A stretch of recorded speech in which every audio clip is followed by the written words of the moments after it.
And we are live. All right, folks. If you are new to my quote unquote show, this is Dark Lord of Optics Live, episode 27. Still find it a little bit odd that I'm able to keep this going for 27 episodes. It says more about you people than me, but hey, weird people, that's my job. This time around, I want to talk a little bit about the CompExpo in Grand Junction, or near Grand Junction, Colorado, that I went to for a couple of days. The NRL Hunter finale was there as well, and one of my friends who shot in the competition is also going to join me momentarily to talk a little bit about his experience. I do not have any sort of a pre-prepared speech this time. I just want to talk a little bit about what I saw. It's the first time this event happened. I enjoyed it immensely. And I'll tell you a little bit what I liked, what I didn't like, where I'd like them to go with this. But overall, I think the event kicked ass, and I hope they continue with this. Okay. Also, I am going to bring back the Guess the Booze competition. If you can guess close enough on what I'm drinking, I am going to send you a t-shirt. How about that? Shoot me an email at swag@darklordofoptics.com. Okay, since people are commenting, Mr. Olive Drab is in Australia and awake. It sounds like you guys can hear me okay. If you're watching this live, please post in the comment that you can hear me. But we did a sound check, we should be good. Anyhow, and we had Japanese whiskey. No, not Japanese whiskey. Good guess, though. I like Japanese whiskey. All right, I'm gonna add Will to the stream, and we'll just talk a little bit about CompExpo. All right, sound is fine. Excellent. Awesome. But Mr. Australia says it's 11 a.m. there. For me, 11 a.m. is early, by the way. All right, for those of you who don't know, Will is a competition shooter whose brain I pick on a regular basis when I want to get a second opinion about competition rifles. Then we have a healthy argument. I tell him that he was wrong all along, and this whole thing that he can hit a very small plate very far away and I can't, it really doesn't mean anything. With that out of the way, Kentucky Bourbon, Lagavulin 16. All right, keep the suggestions coming, guys. Later in the show, I'm going to go through all the guesses, and whoever got closest will get a t-shirt. Okay, Will. Yes. What did you think about the CompExpo? I thought it was awesome. I think that it really, because we're used to SHOT Show, right, which is like media only, non-general public, and things like that. They can't sell on site, and not supposed to, stuff like that. Ooh. I thought that this is like a very not that I want to interrupt you, but this is really nice. I haven't tried this stuff before. I just opened this bottle. This is really good. All right. Well, yeah, go ahead. There's a hint, guys. Try to get something that he hasn't tried before. But yeah, no, I thought it was super, super awesome, especially that it's open to the public, so anybody can go and see new products. And as far as I know, there was some dealers that were also set up to sell stuff on site, which is also pretty cool. Yeah, it is very different. SHOT Show is an industry show. Mm-hmm. CompExpo is shaping up as an event for people who love the sport and love this business. And Mm-hmm. Don't get me wrong, there were enough industry people there, right? Yeah, it is a small expo. There were vendors, etc. But the atmosphere is different. You can get your hands on stuff. You can talk to people, and because they had 3 different competitions going on, right? So there is an NRL Hunter Finals. They had a multi-gun final and some sort of an archery competition, right? Yes, and then they also had shotgun. Oh, and there was shotgun. Yeah, I forgot about shotgun. Yep. There you go. So they had different competitions on there. And archery was there too. Yeah, archery I saw. Archery was really cool. Those guys can really shoot. Yeah. Some of these people can probably shoot better at 100 yards with a bow than I can with a rifle. Definitely standing, that's for sure. Yeah. No, they were really good. I think it's a really cool experience because the general public can go and you can watch the championship of all these different disciplines, as well as go and see some of the products that a lot of guys are running. in the match. You can go, and they had the range time, right? So you could go and see different scopes and range finders and things like that. And at SHOT Show they have a media day at the range, but again, it's closed to media only. At this particular event, it's open to anybody. Yeah, this was very cool, very cool. So what would you do differently? It's an inaugural event, so they're learning as they go. I don't know that there's anything that I would necessarily do differently. I think we're in a good spot where when I got there on Thursday, that gave us enough time to really see everything. I would probably just shoot more voodoo, more voodoo or more Rimex. Yeah. So two of the booths there, one of them had the voodoo rimfires were there. Mm-hmm. And the guys at Proof Research had a RAM-X build with their pre-feed barrel and all that. And they had a few targets set up. And what's the best way of saying this?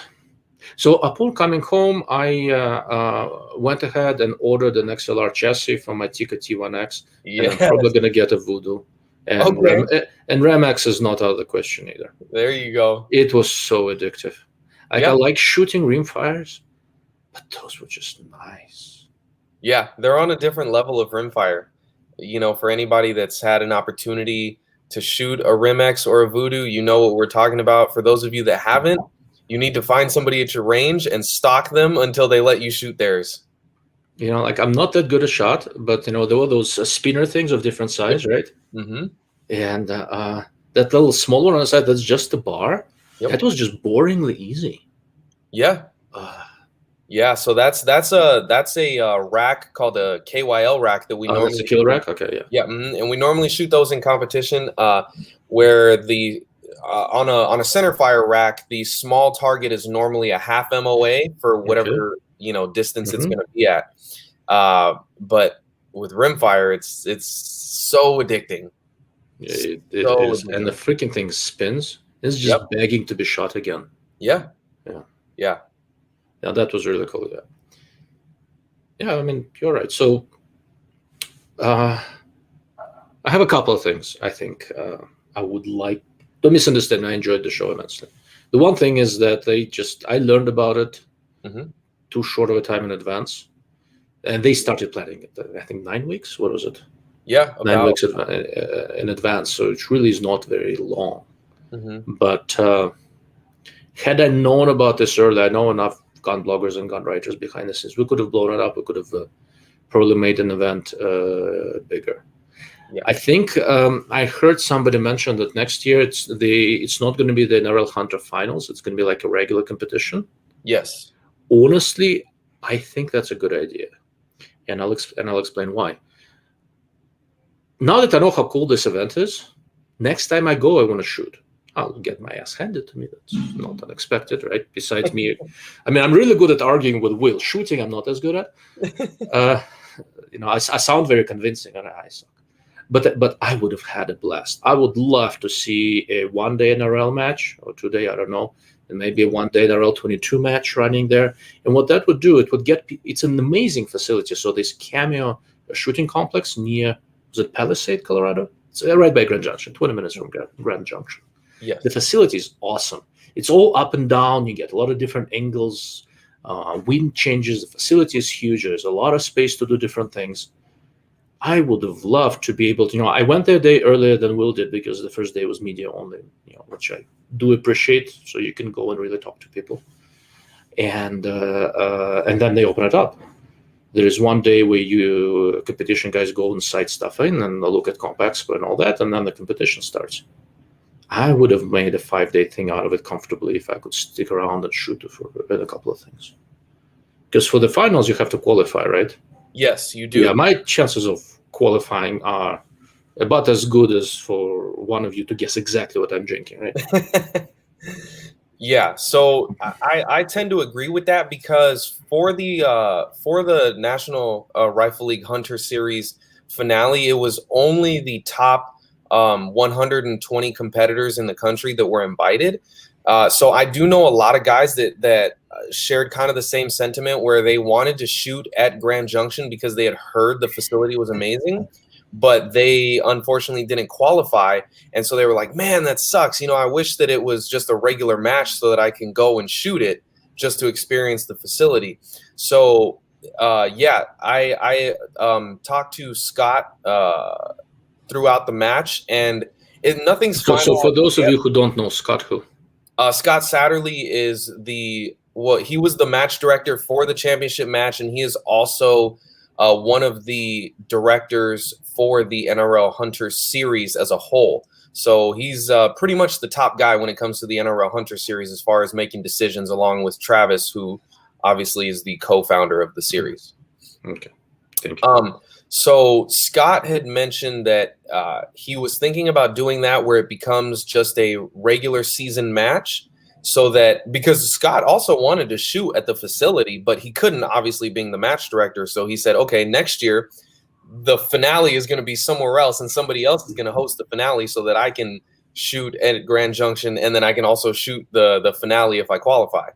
So he's on board with wanting to shoot there as well. The other thought, and I want to get your take on this, because he mentioned this to me on the last day. So I'm not sure if you had heard this or not, but what he was thinking is make it a non-competitive match in terms of it'll be stages and courses of fire that you can shoot, but it won't actually be for points, and anybody from the Expo can go and do it, so they can basically get a taste of what NRL Hunter is about without being scored, essentially.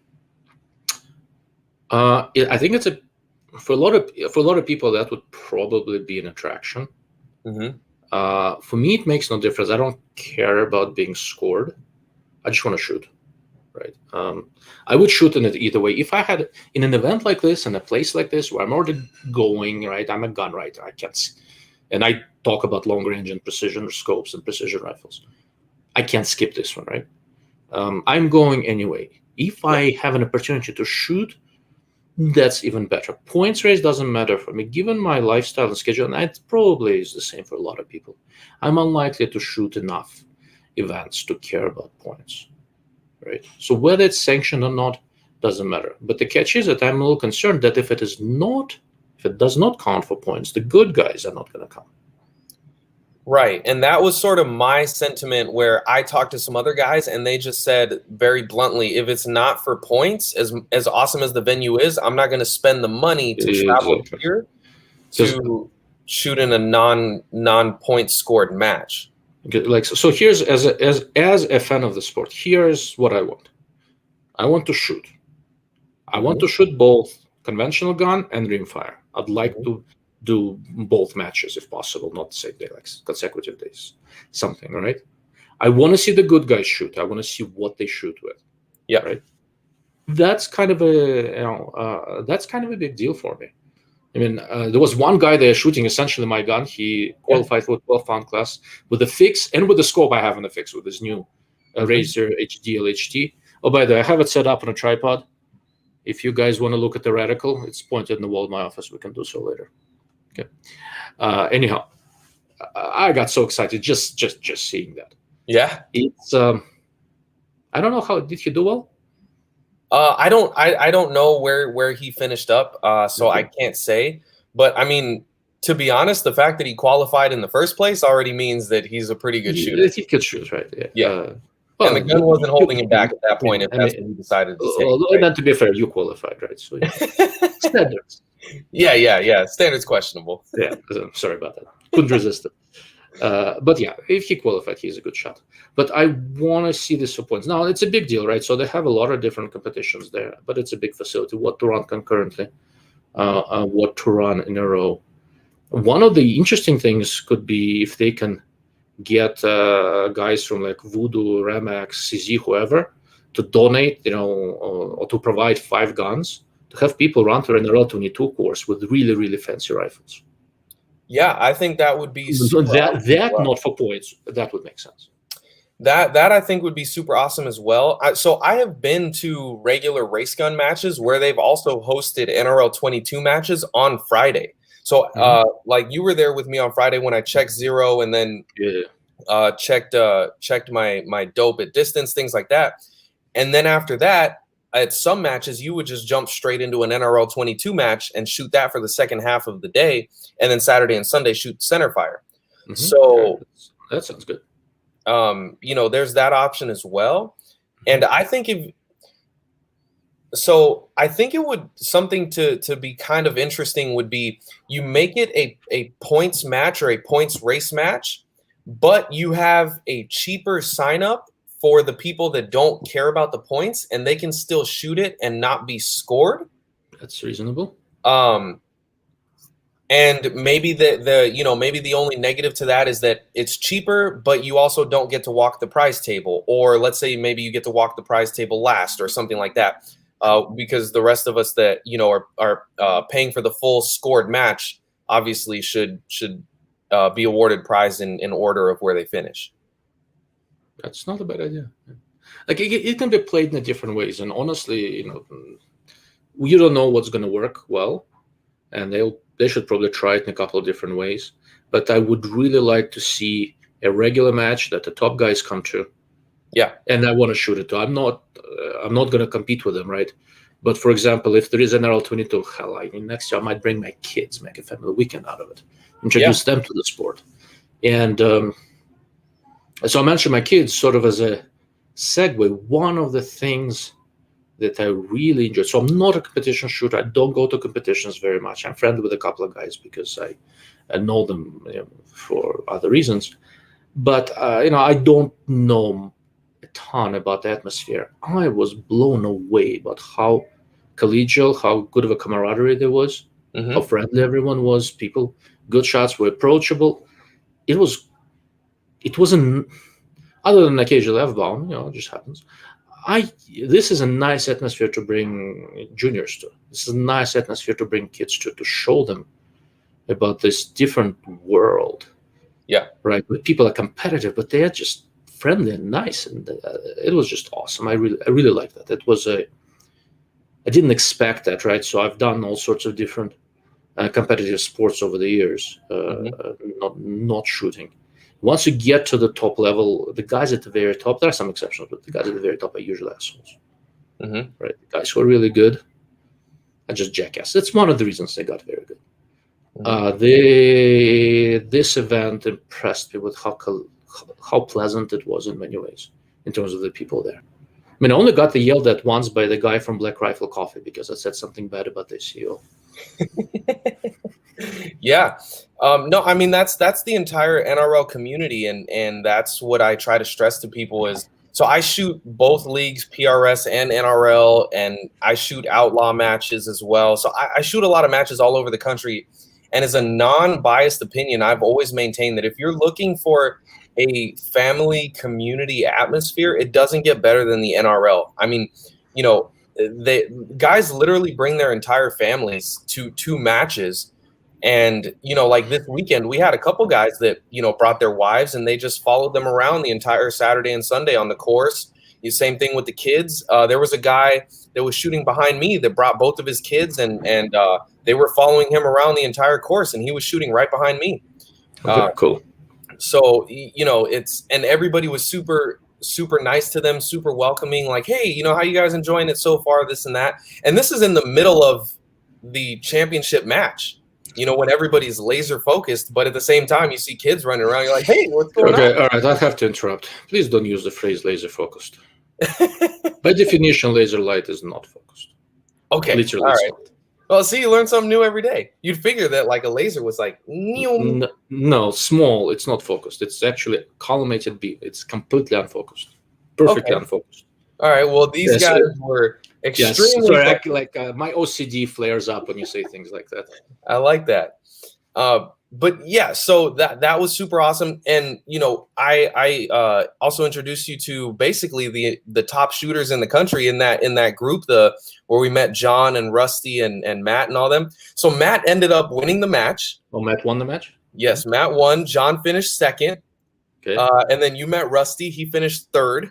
So, I mean, you literally, you met the guys that finished first, second, and third, and they were all super nice. Yeah, I probably should have been less abrasive with them. Now that I know how well they shoot.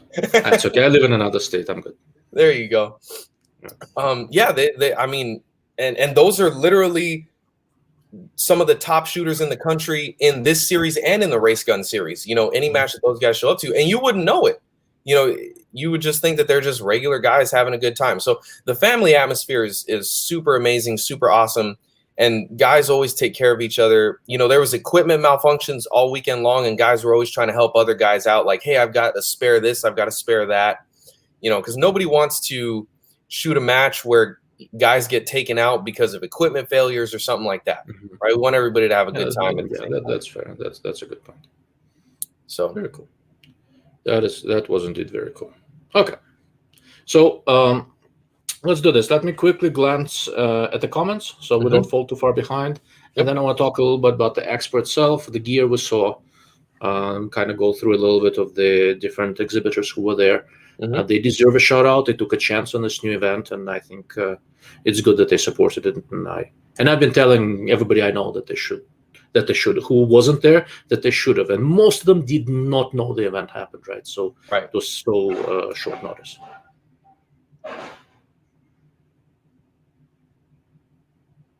All right, let's see. Okay, there was a bunch of guesses on the drink. One guy got fairly close, but I'm not going to say who it is.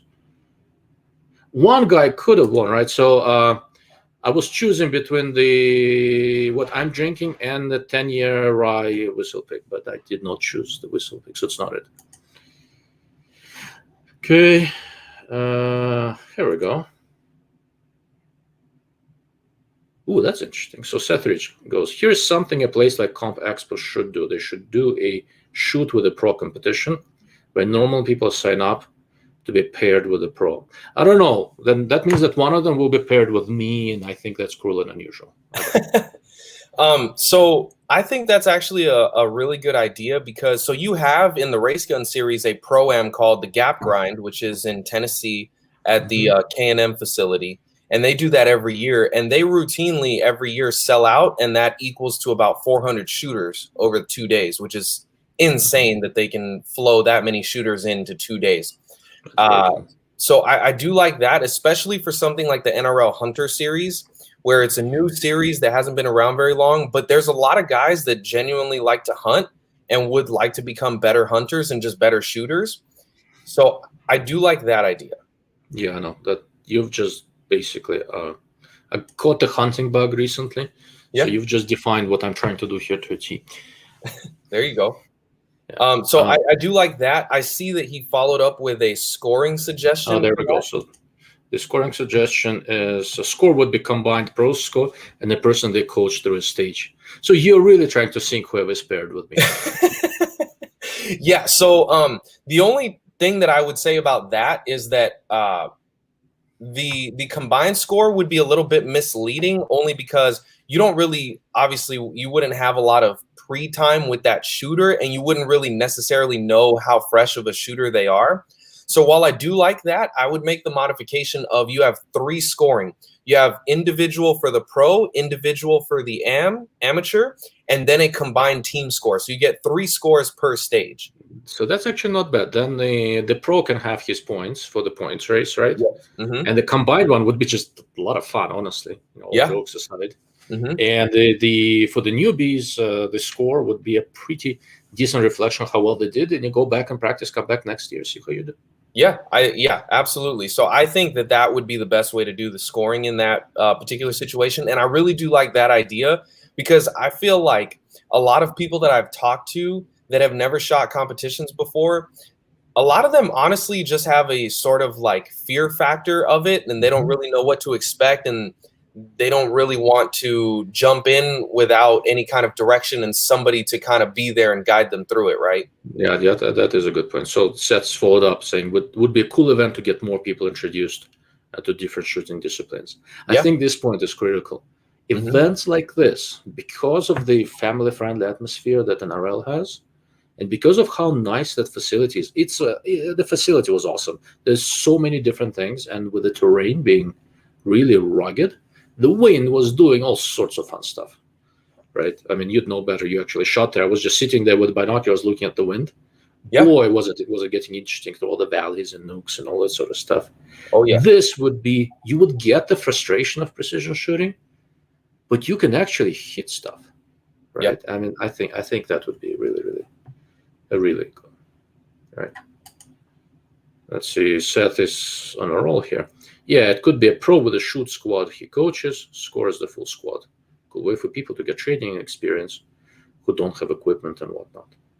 That's fair. So as far as equipment goes, an NRL Hunter is kind of a unique thing in this. So,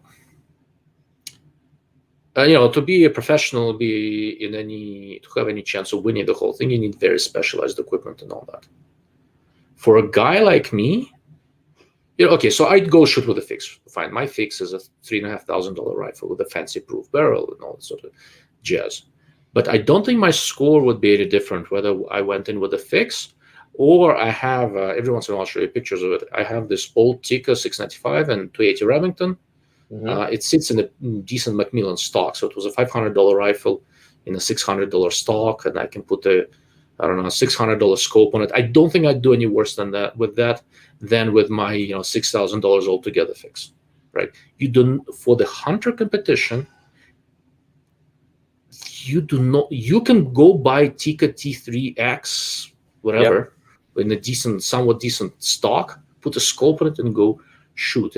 And for people at a normal shooting level like me, it will have minimal effect on your score.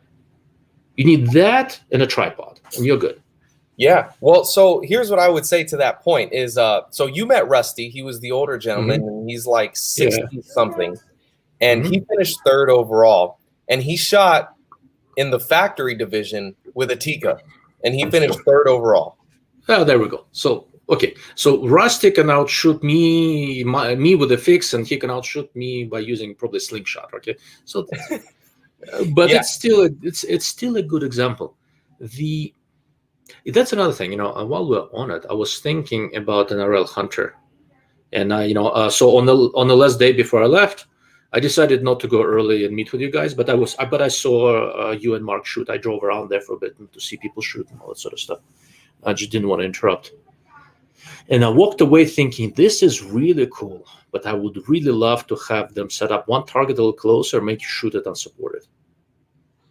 Yeah, I think that a lot of ideas like that Scott is open and receptive to, and he did mention after the awards that they've already heard a lot of the suggestions that are going on, and so because this is the inaugural year of NRL Hunter as it is, this is just kind of like learning for everybody, and so there will definitely be changes moving forward. But I think as a first trial, I think it was really cool. Success. No, it was really cool. It was unquestionably really cool, but you want to make it difficult, put up a plate at 200 yards, make people shoot it unsupported. Yeah. And I say this because I see a lot of people at the range occasionally try to shoot something unsupported, and that plate would be safe most of the time. Yeah. So the thing that I like about the Hunter series, and that's why I bring up Rusty as a perfect example, is because you get a lot of guys that are scared to compete because they feel like, oh, my gear isn't good enough. And so, what am I doing? Well, the NRL Hunter series, you have a guy like Rusty that literally shot a factory Tikka T3X with a MDT Skypod and his Night Force NX8 on it. And that's it. So $2,000 scope, $600 tripod, $1,000 rifle, ballpark. Yeah, ish. Okay. And you can do this so that you can, if you don't want to do the NX8, you probably shouldn't. You can go get $1,000 Brownells MPO for 3-18 by 50, and for $2,500, still a lot of money, but this is not far from a race gun, right? For $2,500, you can have a rifle. You can go hunting with it. You can go shoot competition with it. Yeah, I mean, so it's one of those things where you can legitimately bring. Most people can legitimately just bring what they have in the closet as long as you've got a halfway decent scope on it. And realistically, the rifle's not going to hold you back from doing well in this competition. This isn't a race gun match. Hold me back, that's for sure. Yeah, this isn't a race gun match where 20-pound 6mm rule, and if you're shooting anything less than that, you're kind of at a disadvantage already out of the starting gate. Here, and the other cool thing that I did that Scott did, that I was a fan of, was the tiebreakers. was not so in the race gun series. Normal tiebreakers are the speed at which you shoot, right? So it promotes shooting fast. Well, here it was power factor, so it actually rewards people for shooting bigger calibers. Oh, okay. So when you're tied, if you were shooting something peppier, yeah. But if you're not tied, it doesn't help you, right? Right. Yeah, that's just the tiebreaker. I'm leaving the 50 cal at home. Yeah, so I thought that was pretty cool because a lot of guys say, "Oh, well, why should I show up with my, 7.7 SOM or my 6.5 PRC or et cetera, et cetera?" Well, if you show up with a 6.5 PRC, if you tie with somebody, you'll win the tiebreaker probably, unless they're shooting something bigger. Yeah, that's right. So I might get a second from the list. Okay. No, I was thinking about it. I'm not building a special rifle for this. If I shoot this, I'm going to shoot it with my fix. It's jammered for 308, which is less flat and, well, the way I load it might not be. Less flat and has more recoil and drifts more in the wind than most of the stuff these guys used, and I do it anyway. It's a rifle to hunt with. It'll work just fine. Well, and that's what we want, is we want guys to bring out their actual hunting guns so you become more proficient with that, right? And realistically, the longest shot that we had all weekend in the match was 920, I think. Okay, that's perfect. That was only one target. Mostly everything was like 700 and in. So I have in my fix, I have the unusually fast barrel.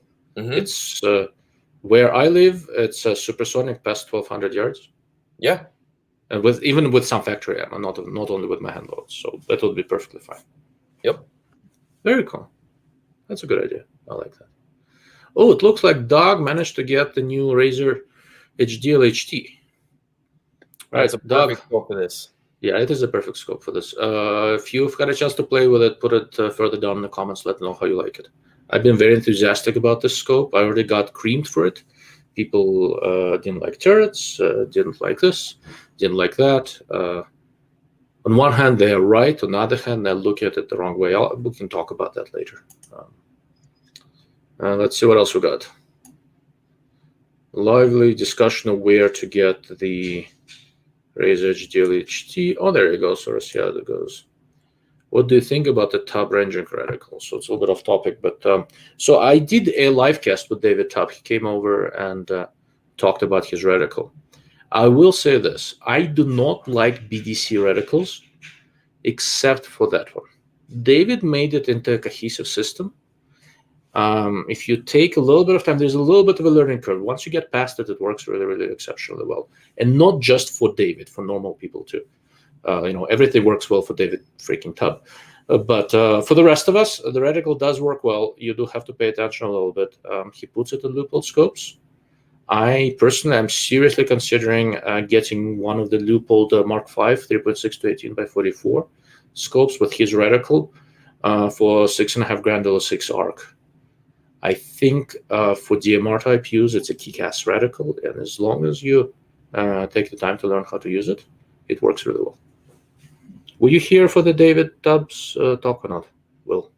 I was not. You were not? Okay. It's really interesting. David is an interesting guy. Really, really smart guy. Okay. So let's see. What else we have? More discussion on HDL HT. Mr. Manitou is planning to throw the Razer HDL HT on an 18-inch AR. Good choice. I think that's a kick-ass gas gun scope. You really should get one, Will. A little bit. Yeah. There was actually a couple guys shooting gas gun in the NRL Hunter finale as well. Oh. So don't be scared to bring out a gas gun. I was a little bit surprised, to be honest, but I mean, guys hunt with gas guns just as much as bolt guns in certain parts of the country too. So makes sense. Oh, interesting. What kind of gas guns? Large frame ARs, or what did they shoot? Yeah, large frame AR-10s because 223 won't make power factor. Okay. So no one was shooting AR-15s. Okay. So it was either going to be a 308 or 6.5 Creedmoor. I can bring my 458 Stockholm AR-15. It'll make power factor. Yeah, you'll just give up everything past 250. More like 50. But okay. So with my 458 Stockholm, I shoot the most subsonic 500 grain round noses. Yeah. They don't fly that far, They are completely unaffected by wind. And one of the most satisfying thing, if you're shooting far away with it, you pull the trigger, you wait for a few seconds, then you hear, and when it hits the metal plate, it's not a ping, it's a and the whole plate starts shaking. It's really got to be awesome. Yeah, it's an experience. All right, there's Seth again. I shoot USPSA and carry comps mostly. The initial fear of getting introduced to the sport was the most intimidating part. I try and bring new shooters to competitions when I can, and good for you, and you should. You are right. I'm sort of a test subject. I've been around guns for a long time, and I've never really shot competitions. Partly because, well, not so that it's intimidating, but I only got friendly with people who shoot competitions when I was about ready to move out of Los Angeles. I don't know anyone here. There is a barrier to this. You don't know what to do. You don't know what to bring. At a minimum, you should have some sort of friendly event where you can go and watch, shoot some other people's guns, pick people's brains. And for precision shooting, because the competitions are so widely spread apart, it's nice to have one huge one where you can do all that stuff. And I think CompExpo is just a great candidate for something like this. Yeah, absolutely. Okay. Manitou, that NRL Hunter Series has me intrigued. It should. So, well, if you don't mind, can you give me like a 3-minute bird's eye overview of what NRL Hunter is compared to conventional raised gun series? Yeah, so NRL Hunter Series is new for 2021. We just wrapped up the championship match at Cameo, and basically it was developed because guys were tired of the only thing that they could shoot in race gun matches was a 20-pound 6mm that's only good for race gun matches and a square range, and you can't really do anything else with that rifle. So guys were thinking, like, how can I make this a little bit more conventional? And so basically the way that it works is we have 3 classes that you can shoot in, which is factory. And the NRL has on their website an approved list of factory rifles based on SKU number, and that manufacturer has to make a minimum amount of rifles per year to qualify. So, something like an AI or something like that, while technically a factory gun, doesn't really count. We want like true factory guns like Tikas and Ruger RPRs, Ruger American Predators, your Winchesters, your Remingtons, stuff like that. So you can shoot factory. You can shoot open light, which means that your entire gun, scope, bipod, anything, sling, anything that you want attached to the rifle has to weigh in at 12 pounds or less. And then they have open heavy, which is the same thing. I'm going to interrupt for just 1 second and you'll continue. Yep. Mr. Slav Guns, there is a link in your Discord private messages. It's been there since yesterday. Okay. Will, go ahead. Sorry about that.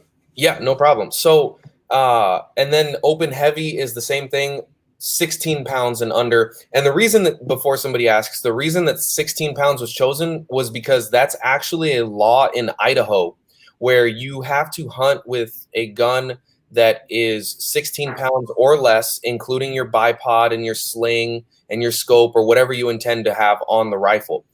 So that is actually a law. So 16 pounds is not some arbitrary number. Scott did his research and found that that's actually a law.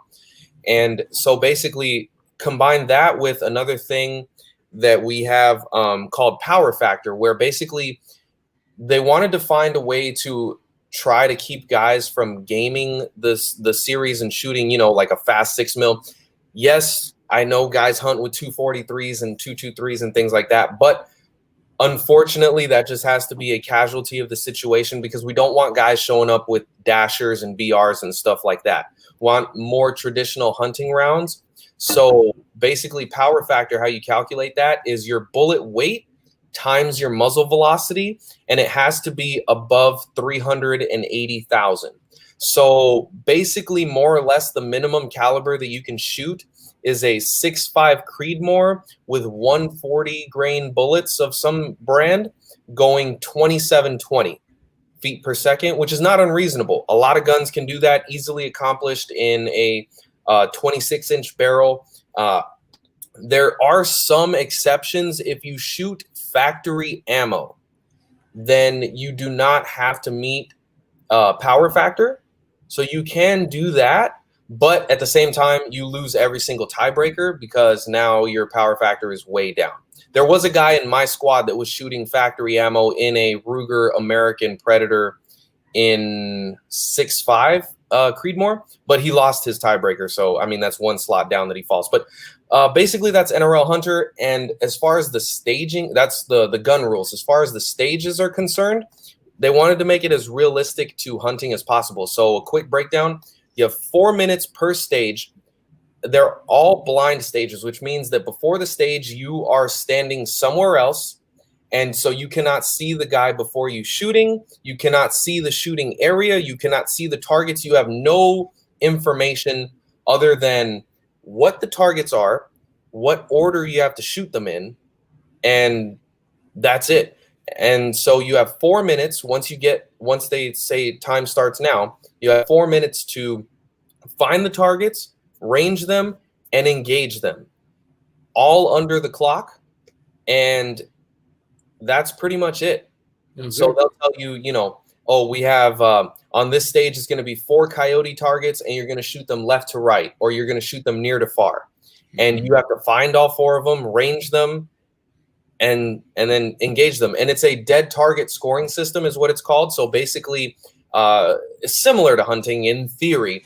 If you hit the target with your first round, then that target is considered dead, and you get 2 points. If you miss, then you get 1 follow-up shot, and it's worth 1 point, and then you move on to the next target. If you miss both your shots, you still move on to the next target. You just get a 0 for that target. Okay.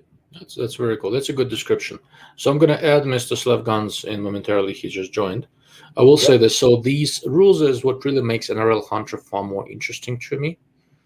Very limited number of shots. No pre-existing information. Can't watch other people shoot and figure out what's happening. Right. And recoil. I've seen a lot of people shoot in field target type matches, 20 rimfire matches, and honestly, these 6 dasher in a 26-pound race gun does not kick much more than the rimfire. Mm-hmm. People get into very stable positions, but they only can get away with them because there's no recoil. Yes.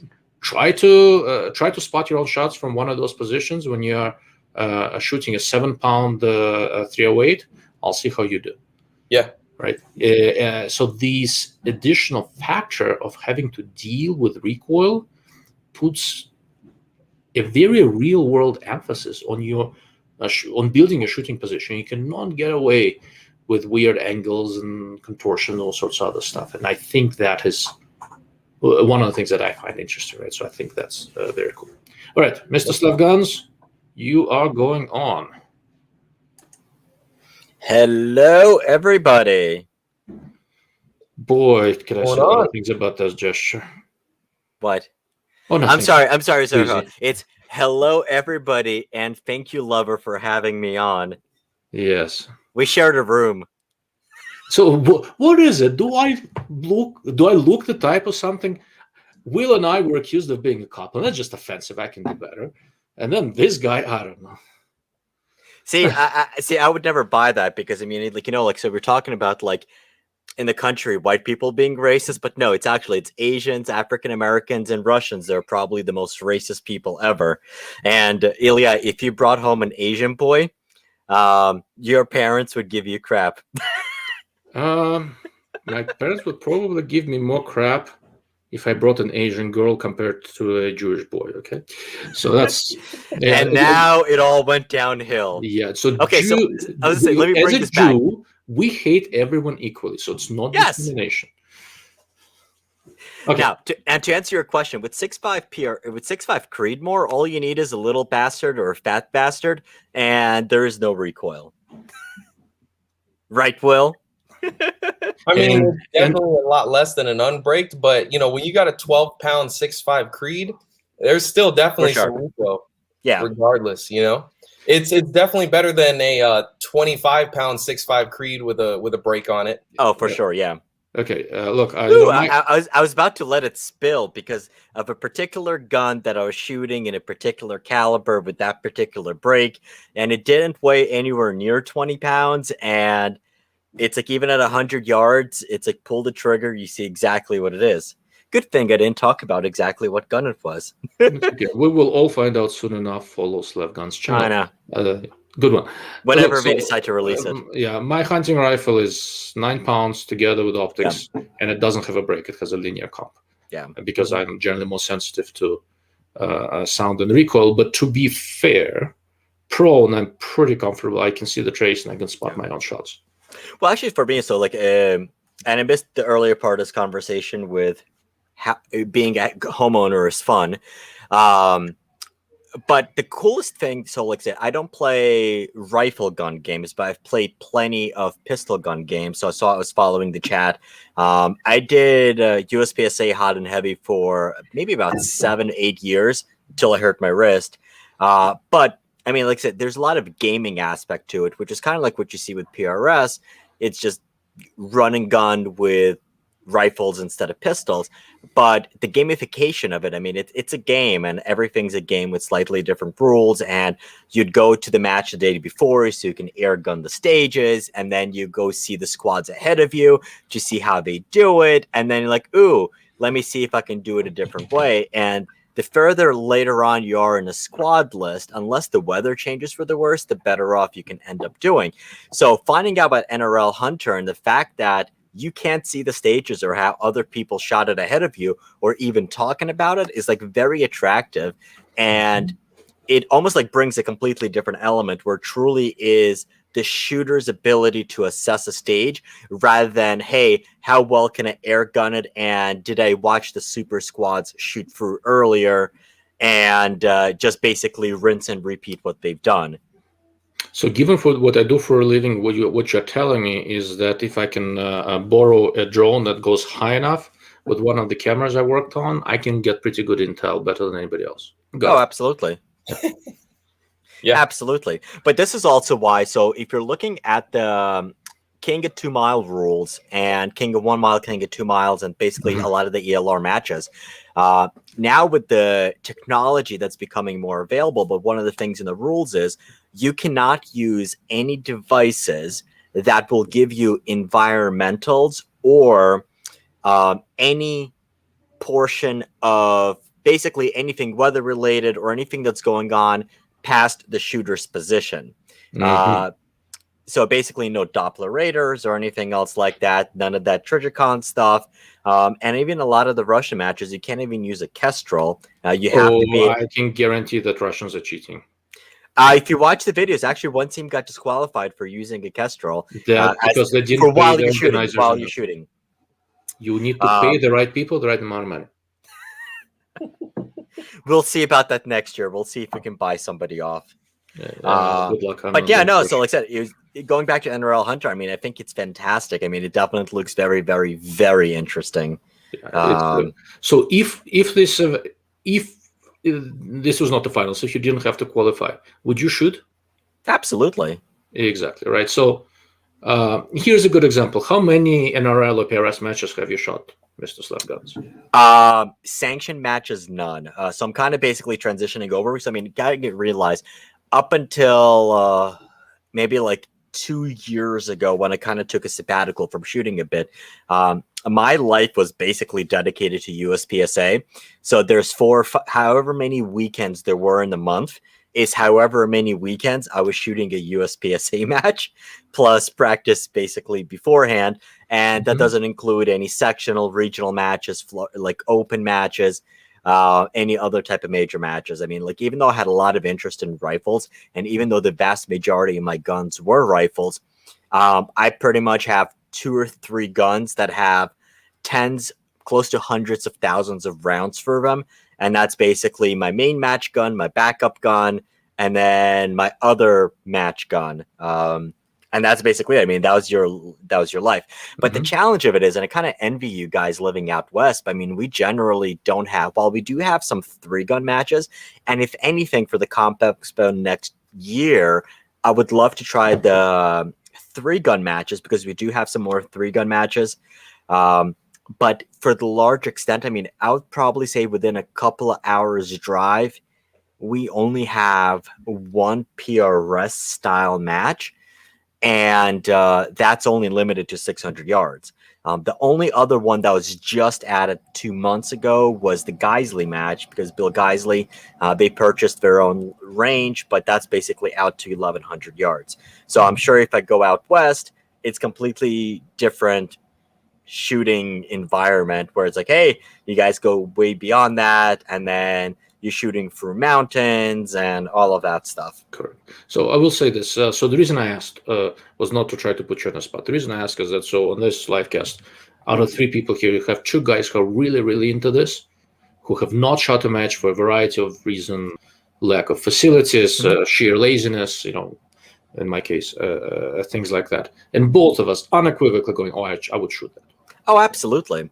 Like it's just a cool place. It's a nice environment. And I'm sure like Will can talk about this as well, but I mean, like the biggest thing for me, and it's almost kind of like if you combine the YouTube thing into it. So it's like when Ruger or Taurus or somebody hits me up and like, hey, do you want to go review this gun? It's like, it almost feels like it's work. It's like there is little fun left in it. And almost that's kind of like how, I mean, so the first year or two when you're really, really improving in USPSA or gun games, it's like you're really enjoying it. But then it's kind of like, well, I got to go shoot this match. And then if I want to get a slot for the area match, or then, hey, I need to go shoot the area match because I want to get involved and I want to get a slot for nationals. And it's like you get caught up into it. And then I'm like, okay, am I still having fun or not? And I would say almost like kind of like, you might feel that same way reviewing optics, or it's like I kind of sometimes get that way doing gun videos. You're grossly underestimating my OCD. Okay. I do not get bored reviewing optics. There you go. But like I said, but the one thing that kind of like really, really get giggly over, and I just picked up is ELR type shooting. So I mean, after the Ruger media event, the first time I shot past a mile, it was like, holy hell, this is really, really fun. And then yesterday I picked up a Savage Elite Precision in 300 PRC. So that was kind of like new fun. So I'm enjoying it. Like I said, and from that perspective, I mean, so like NRL Hunter just seems really like a good place. I said I would love to shoot the matches, and like I said, it was an incredible facility. It was an incredible event, and it's like, it seems like there's a lot of. I just love it. I mean, like if anything, even if it's not even to shoot the match, it's the camaraderie and it's going through. It's the actual. It's about the people and it's about the event rather than actually shooting the event. If that so much makes sense. That's fair. It's almost like SHOT Show. SHOT Show's industry. It's different. It's not the same feel. Really isn't. Well, it's like, I like going to SHOT Show because you're going to Vegas, you get to meet people, and yeah, if there's a cool new gun or something, you like, get to come back with a brand new virus. I mean, but that's expected. Yeah, you try shaking 30,000 hands, Yeah. Now, I will say, so you just brought up the comment. What I'm really excited and looking to try, but I think it's going to be a lot more feasible in the Northeast here, is NRL 22. And like I said, I mean, so even before going out to CompExpo, I've been having a lot of fun shooting my 1022 clone out to 300, 330 yards, and then doing it with a bolt action. It's like, ooh, this is really, really, really, really fun. And I think I know there's like 1 or 2 local matches around me, and then another club I recently joined, which is like a 600-yard club. They asked me, hey, do you want to run some matches or something? So I'm like, you know what? That would actually be something that would be doable. Yeah. So interesting. So Kevin, don't know what part of the country you are in, but if you're unhappy with your Voodoo and a ZCOM scope, I will send it over. I will test it out for you. Make sure it works. Return it in a year or 2, maybe 3, 4. We'll see. Yeah, just saying, if you need help. But you know what though? Like even kind of looking at this comment, I mean, it almost basically kind of like reminds me of look, it's like NRL 22 shooting 22s with a $4,000 gun and a $3,000 scope. The other way around. Okay, $3,000 scope. Okay, so it's kind of like with the discount. But here's the thing, though. It's like, here's somebody who wants to get into a 22 match. If you're somebody who's brand new and you're looking at these rigs, it's like, I mean, it's a race. I mean, it's a gear race. And like, that was kind of like one of the things that was ruining USPSA, where it's like, look, if you want to compete, I'm staring a $7,000 limited gun, a 2011 by SVI. Like, that's what it is. So I'm not so sure that with an NRL 22 it is. Will would know better. A ton of decent shooters with CZ 57s or whatever, not 57s. What's the 457? Excuse me, CZ 457s. Ruger rimfires with a better barrel. Tikka T1Xs like the one I have with $1,000 scopes will outshoot all of us comfortably. Okay. I think for NRL 22, if you really want to shoot really, really super nice stuff, you can, and it's a lot of fun. You do not have to be competitive. Yeah, absolutely. See, I would define the competitive part possibly. I guess if you want to place to the top, it's like, look, if you're competing against those guns, where you're shooting 1/4-inch targets, and you need that final accuracy. So I will go back to Will's story about Mr. Rusty, who got 3rd place at the Hunter finale. What was he shooting again? A factory Tikka T3X with an NX8 and a single pull Skypod. But yeah, it's a nice scope. It's a nice rifle. It's not a Z-Comp. It's how expensive of a scope, and was a $600 bipod. Yeah, okay, the bipod costs as much as the gun. All right, I'm going to put Will on the spot. So, Will, did Rusty handily beat you in this competition? Yeah. Tell us what you were shooting. Yeah, so I was shooting an XLR magnesium chassis with a Curtis Vector Action 6.5 by 47 Lapua with a Z-Comp 527. Who made that barrel, remind me? Krieger. Oh, Krieger, okay. So what would be the approximate price of the whole package with the double pulse fire and all that sort of stuff? Yeah, so with the optic, it's okay. Your family is not watching. You're okay. No, with the optic, it's let's see, that's probably $7,000, $8,000. $7,000-$8,000, and Rusty with what is essentially a 25, about $3,000 package altogether, 3.5, something like that, comfortably outshot you. And half of what he used is a rifle scope, and I can guarantee you he would do just as well with $1,000 brown nose MPL. Yeah, absolutely. He chose an NX8 because he's a Night Force shooter, but yeah, Rusty would definitely do just as well if he was shooting, something cheaper as far as optics. So, yeah. Does a good the fanciest gear help? Yes. Will the crappiest gear hold you back? You show up there with the Leapers 329 by 32, you will not do well no matter how good you are, right? Yes. There is a lot of room in between. Yeah. Well, so here's basically what I would say, and I think so. I'm kind of like scrolling for the chat in there. I would say that there's a bigger gear race in NRL 22 than there is in NRL Hunter, and the reason why, because I haven't shot the match, so I might be talking out of my ass. But how much of an accuracy does your gun need to keep? Like, do you need a half MOA gun, 3/4 MOA gun, or is a 1 MOA gun big enough for the targets that you're shooting out there? So for NRL Hunter, a 1 MOA gun would get you through 95% of the targets that you'll encounter. Obviously everybody wants a half MOA or 3/4 MOA gun, but if your best gun is a 1 MOA 308 with a decent optic on it that tracks reliably, then come on out, and it's not going to hold you back. Okay. So, and that's basically kind of like what I expected, and like that was kind of hitting my point. But I would say in NRL 22, where you are shooting much smaller targets, your gun, it's gun and ammo, and you need to have that precision. So I have a $500 Tikka T1X that is absolutely accurate enough for that. Yeah. So and most of them are. Yeah. So just to touch on the NRL 22 stuff. So I have a bunch of friends that are very competitive in NRL 22. They actually shot the NRL 22 championships a few months ago. And one of my buddies qualified and did really well. He placed top 30, maybe top 25 with a Tikka T1X in an Oryx chassis. So, a budget chassis with a budget Vortex scope on top. And he had been shooting that all season long. Now, I will say this. there's definitely when it comes to rimfire, because nobody really reloads rimfire, right? Everybody's shooting factory ammo. It is definitely a combination of rifle and ammo, but there's a few different ways to help yourself do that. So one of them that I encourage people to do all the time when it comes to 22, provided you have the resources, but if you get something like a T1X, then you can save some of the rifle budget and put towards the ammo, is send your rifle or take it over to Lapua testing factory, where they will test various lots of ammo in your rifle, and then they will tell you which lot shoots the best, and then just buy a boatload of that particular lot and just shoot that.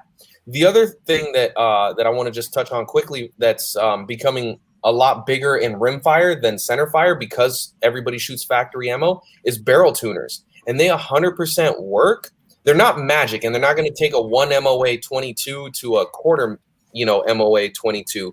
They're not that magical. But with factory ammo and with, places like Lapua or Ely will do the same thing. With their factory ammo, you can send it to them to get tested through your rifle, and they'll lot test it for you. You combine that with a barrel tuner, and you can still compete at the highest levels with something like a T1X. Now, where you do see the difference, because we've tested this actually at my range with a T1X and a Voodoo, where you see the difference is past 350 yards. But inside of that, it's going to come mostly down to shooter error. And to be honest, in the sanctioned NRL 22 and even the NRL 22X matches, don't know, we lost Max there. Yeah, I think you offended him, Will. I think I'm. Can you guys still hear me or no? You look at Malevich painting, large black rack. Oh, there you go. Oh, there you go. That was so weird. Okay. But yeah, so for even the sanctioned matches, inside of 350, you won't lose any points to be competitive. Yeah. So that's what I would say. Now, you could argue that the best shooters, if you took two equal shooters, a Voodoo would give somebody an advantage over a T1X, all shooter skill being equal. But I mean, realistically, something like a T1X, or I've seen tricked out 1022s, Kid. Kid. Yep. Kid, Volkwarts, and Asimov. Yep. I've seen those do really well as well. Even the CZ 457s, I've seen those do really well. So there's other ways to, if you're on a budget and can't afford a Voodoo or a Rim-X, or don't want to put that much into a rimfire, there are other ways to make up accuracy in rimfire and still be competitive at the top level. Yeah. Okay. Right. So it's kind of the circle back in this one. I know we have a couple of USPSA shooters in there. So I mean, it still seems like you can't go get a basic Ruger 1022 and a $200 scope and be all in for about $500 to $600 and still be competitive at the top levels. But whereas with USPSA, I mean, like, even though at the very high end it is a gear race, but in the production division where you can still do a bunch of modifications. And I've known a lot of basically some of the super squads, and I'll give you one example. There's one match where Mike Hughes, his race gun was delayed in the bag, but he was able to shoot it. He was able to shoot a large area match with his Glock 19 carry gun with factory Winchester white box ammo, and it didn't hold him back. And even if you go to nationals, you can get a stock Glock 17 with basic mags, and yes, your trigger is going to be heavier, but it's mostly about the shooter skill, and the gear is not going to make that much of a difference. Whereas it seems like with NRL 22, I mean, it's a lot more, even at the basic level, it's still a lot more of an investment to get in and to get started, that it's still going to cost you money. It's not going to be $500 all in, and you can go shoot NRL Hunter, NRL 22. Let me summarize this, and then we'll move on to other comments. So the basic summary is that no, it's not going to be $500, partly because you have a scope and optics are expensive. You can get, if you really want, you can get $1,000 setup, and you will not be top 10%, but you will be mid-pack if you're a competent shooter or better. You can go get a Tikka T1X, make sure put it into a KRG Bravo chassis that's about $800 total, and go have this Vortex Venom scope over there. Go put that on and go shoot. So you're still at $1,400-$1,500. Correct, but for rifle sport, not that bad, right? Look at typical rifles people go hunting with, right? Okay. Not the average Joe who shoots 2 rounds a year, right? Somebody who takes the sport slightly seriously. They'll have a $1,000 rifle. Yeah, okay. And I know out west at least you'll have everybody's going to have 800 to 1,000. Well, move out west. You'll have $800 to $1,000 rifle. It's going to be basically a slightly better quality production rifle. By better, I mean it's not some Remington nonsense. Get a Tikka CZ, whatever, right? And you'll put a $500 to $1,000 scope on it. It's an extremely common setup. Even for people who are fairly new at this, who just want to take this event slightly seriously. In the rifle world, that's lower mid-range setup, and you can spend that kind of money and be absolutely competitive, except with the top guys. Will, is that a reasonable assessment? Yeah, absolutely. I always tell people, especially for NRL 22, if you want to get started and want a halfway decent setup that won't hold you back, and you're going to hold the rifle back more as a new shooter that doesn't know how to stabilize positions and time management, things like that, Tikka T1X, even in the stock, the factory stock, like that with a Harris bipod. If not, a KRG Bravo is a fantastic budget option at like $300 or $350. And then whatever optic you want to put on it, honestly. Pretty much. Yeah. So I shoot right now. I shoot a Tikka T1X. It's a stock, plastic stock. I added for $30 extra more vertical grip that Tikka sells. And I put a $60 or $70 whatever bipod on it, and that's what I practice with, and it shoots fine. Now I ordered a fancy chassis after spending some time with XLR at CompExpo, so that's costing me money. But I do it because I can. It's not going to make me a better shot. Okay. All right. Moving right along. Let's look at the comments, and then I want to talk. Like I said, I want to talk about the Expo itself, the gear, the scopes, what we found interesting.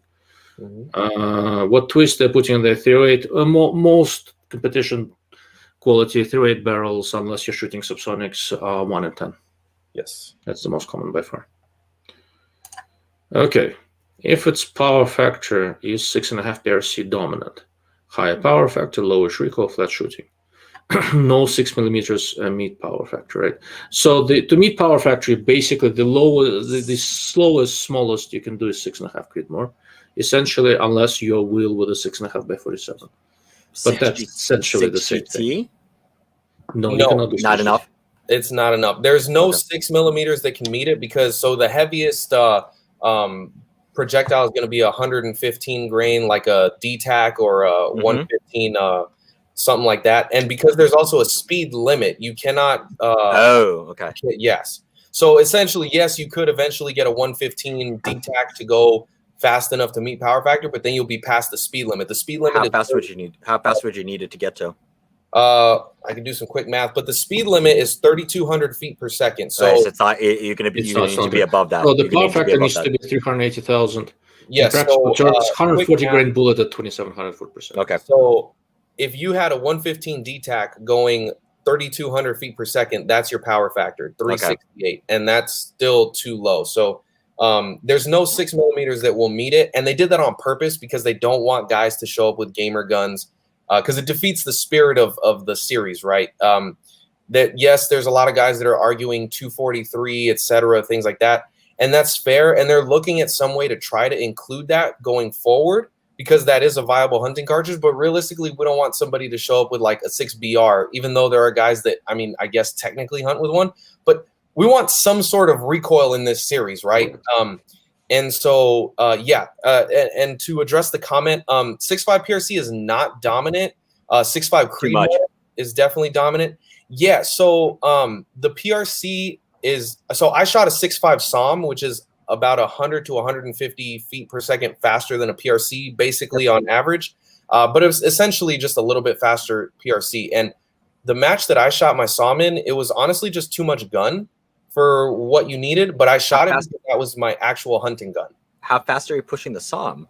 So the SOM was 142 Sierra Match Kings at 31.15. That's what. Well, I get 31 and change out of my 143s and 6.5 PRC. Yeah, I'm pushing 31.50 stock. So it's for background. I am moderately certain there is something slightly off with Will's chronograph, because he's blowing up Sierra Hunter 42s out of that gun. Yeah, that too. Yeah, he's blowing up bullets, so something's happening there. Yeah. Yeah. So, but honestly, it was just a little bit too much gun. Yeah, it is. That's not to say that you couldn't do well with it. It just means that you have to have better fundamentals to manage recoil better. And honestly, so I shot the SOM because, like I said, that's my actual hunting gun. But a lot of guys are shooting Creedmoor because they already either have a Creedmoor, because it's a very, very common caliber, right?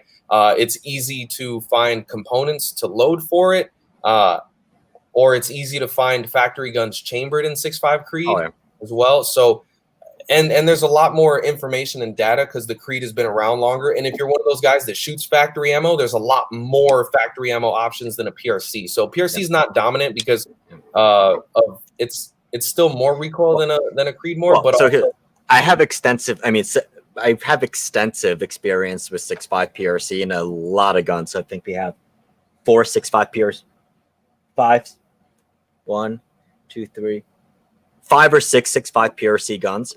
Yeah.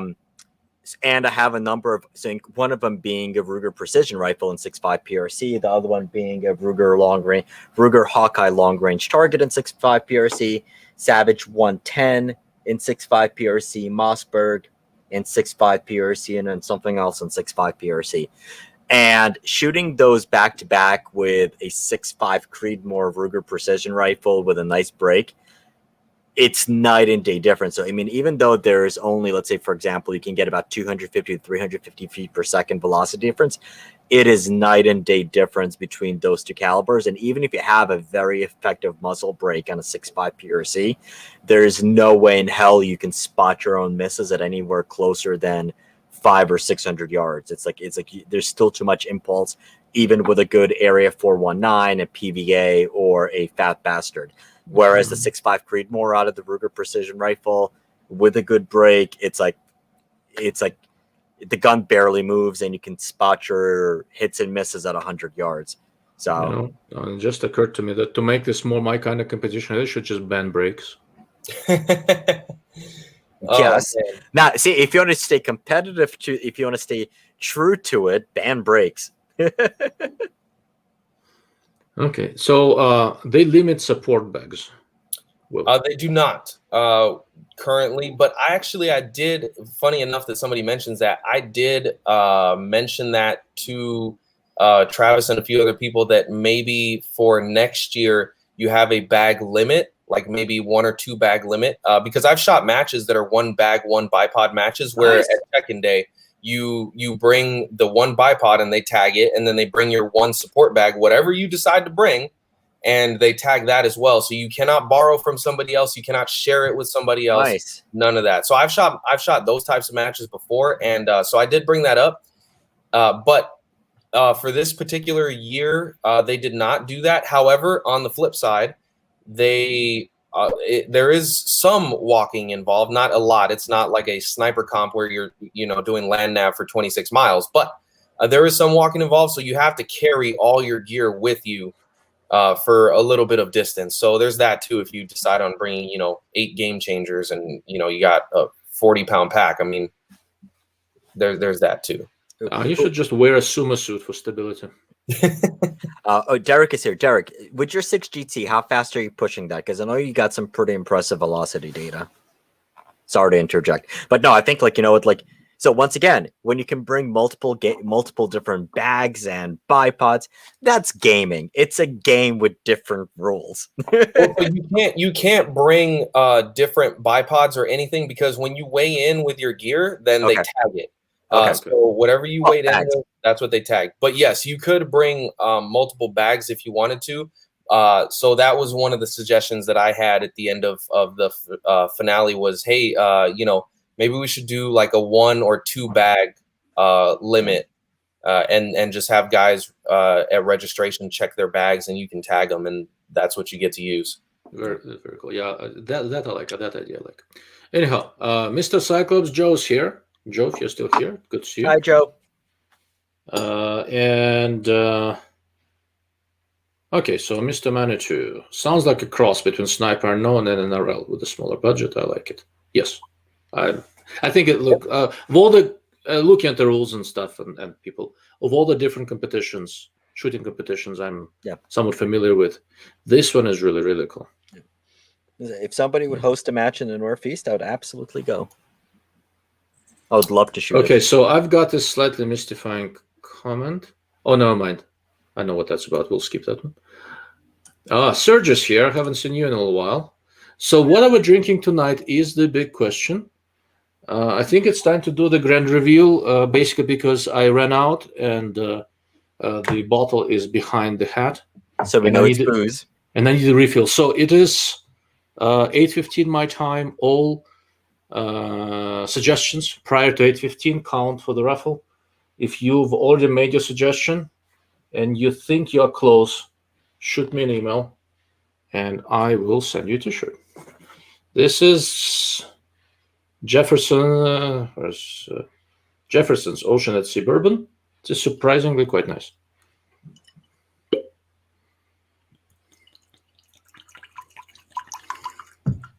And I'm going to enjoy it.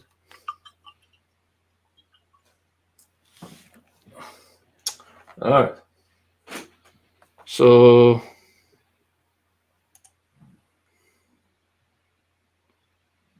damn, looks like I got to move about 1,000 miles away to get into NRL Hunter. Look, if you have a facility near you that has the distances to set something like that up, go talk to the people who run it. Do a local match. Talk to Travis and Scott at NRL. They'll help you set up. They're real supportive.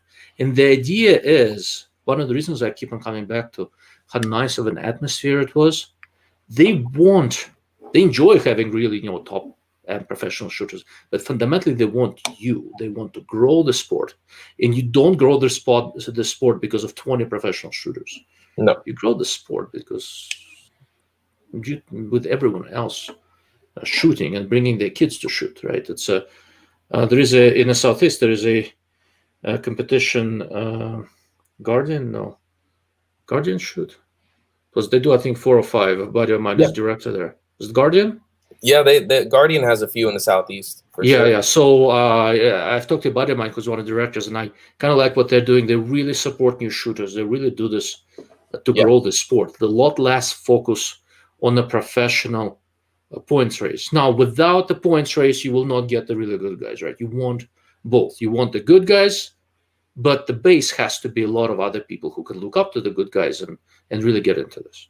Oh, yeah. Okay. All right, Mr. Seth Rich. I like the blind shoot aspect. We did the club CCW match that was shot blind. Just a scenario description. I agree. That and recoil are the two things that I find most appealing in this. I think it's a cool competition. All right, Mr. Everyday Marksman is here. He's been a guest here, and I'll bring him back. He's a smart guy. Always nice to pick his brain. No disrespect to the present company. They need to set more of these matches out on the East Coast. Or you can move west. Or that. Come visit. You have a place to stay. You just have to pick up airfare. Yeah, there was actually an NRL Hunter match this year that was scheduled for, I believe it was New Hampshire. Yep. And unfortunately got canceled. That was a range issue where they had prior engagements. It was a double booking basically, and it unfortunately the Hunter match was the one that had to fall out because of that. But they're not against doing East Coast matches at all. They would love to do more East Coast matches. It's just a matter of finding the facilities, especially because a lot of East Coast hunting is very short range, very short distances, and in a lot of trees and timber. So it doesn't lend itself well to having big open spaces where you could host a type of match that's an NRL Hunter match. But, if you know a place or if you have some creative ideas, like Ilya said, please reach out to them because they are super receptive because they just want to make it bigger and more accessible to everybody. Yeah, and like I said, if you have a hard time getting hold of anyone, they reach out to me. I'll connect you. We'll find a way to make this happen. I love this sport. I want long range to grow. I mean, I think NRL Hunter and stuff like this. I think it's a real opportunity. Yeah. All right, Mr. Joe. If you shoot USPSA with a Lady Smith, that might be what is giving people ideas. Okay. I assume Lady Smith is not somebody's wife, but okay. It's a small. I know. He wrote it as 2 words. That's what I'm making fun. I know what gun that is. I have a small J frame Smith. All right. So Matt, Mr. Everyday Marksman is doing a PRS 22 match next month, hoping for a good time. I am sure you will have a good time. That will be good. So after you're done with it, maybe I'll bring you back for a live cast if you're up to it. I would be really curious to get your impressions. Okay. T1X with Athlon Chronos. I'm not that rich. So that is actually a pretty nice setup, but it's not out of reach of normal people. If I remember correctly, your T1X is in the Oryx chassis. I think he wrote about it, how he picked the rifle and all that sort of stuff. If you guys have not seen it, so go to just search for Everyday Marksman. He's got a very, very nice detailed write-up on how he set up his 22, and it's quite informative. If I remember, I'll put a link in the video description. Mr. Manitou has B14R, right? So perfectly sane rifles. Yep. That's another good one for sure. Extreme lack of events here in Florida. Hopefully change soon. I sure hope so. I mean, in Florida, you should just do this on the beach and float the targets. That should be good competition. Well, in Florida, you actually have a good amount of ranges, but a lot of them are in the panhandle. Although, I mean, they have a bunch of 3-gun stuff. I'd say 22 type matches would be very doable there. Yeah. Mm-hmm. So Seth Rich, it's an interesting point about NRL 22 being a gear race. Seems it would benefit from a hunter class to bridge base and open. So they do have a base class. And honestly, like I said, if somebody really, really, really wants to game it and has the resources, you can game it. I mean, it's very difficult to prevent people from really gaming it. The point I'm making is that you still have to be able to game it. You have to be a really good shot. If you're trying to game it without being a good enough shot, it's not going to help you. Yeah. Okay. Absolutely. Right. Like I grew up in the Soviet Union. I can figure out how to game it. PRS production. You know how hard it was to just get out of the Soviet Union? Gaming in NRL 22 is child's play. Yeah. Gotta love the production class, huh? Uh-huh. That's always a fun one every year. Yeah, we've talked about that. That may be a separate conversation. Yeah, gaming. My problem is base 22 just isn't quite enough to me. It's shooting at further distances. Yeah. So for fun, I shoot 22 far away and I shoot subsonic blackout far away. Like before I started doing that, I had a full head of hair. Okay. Anybody can explain this to me? Fuck Klaus Schwab. What did Klaus Schwab do? I did not know Klaus or what he did. All right, we'll skip over. That's basically what I want. The ability to change factory stock and trigger with the dollar limit. Yep. As we've just talked about. You know what you should do? Mm-hmm. There should be a Soviet class. The only thing, like if you truly want to make it about shooter skill, Mosin Nagant 760 by 54 are only. Or if you're really rich, you can get an SVT 40. It's okay. I can do that competition. I would love to do that. I have a Mosin that won the 300 meter competition, military competition in Switzerland.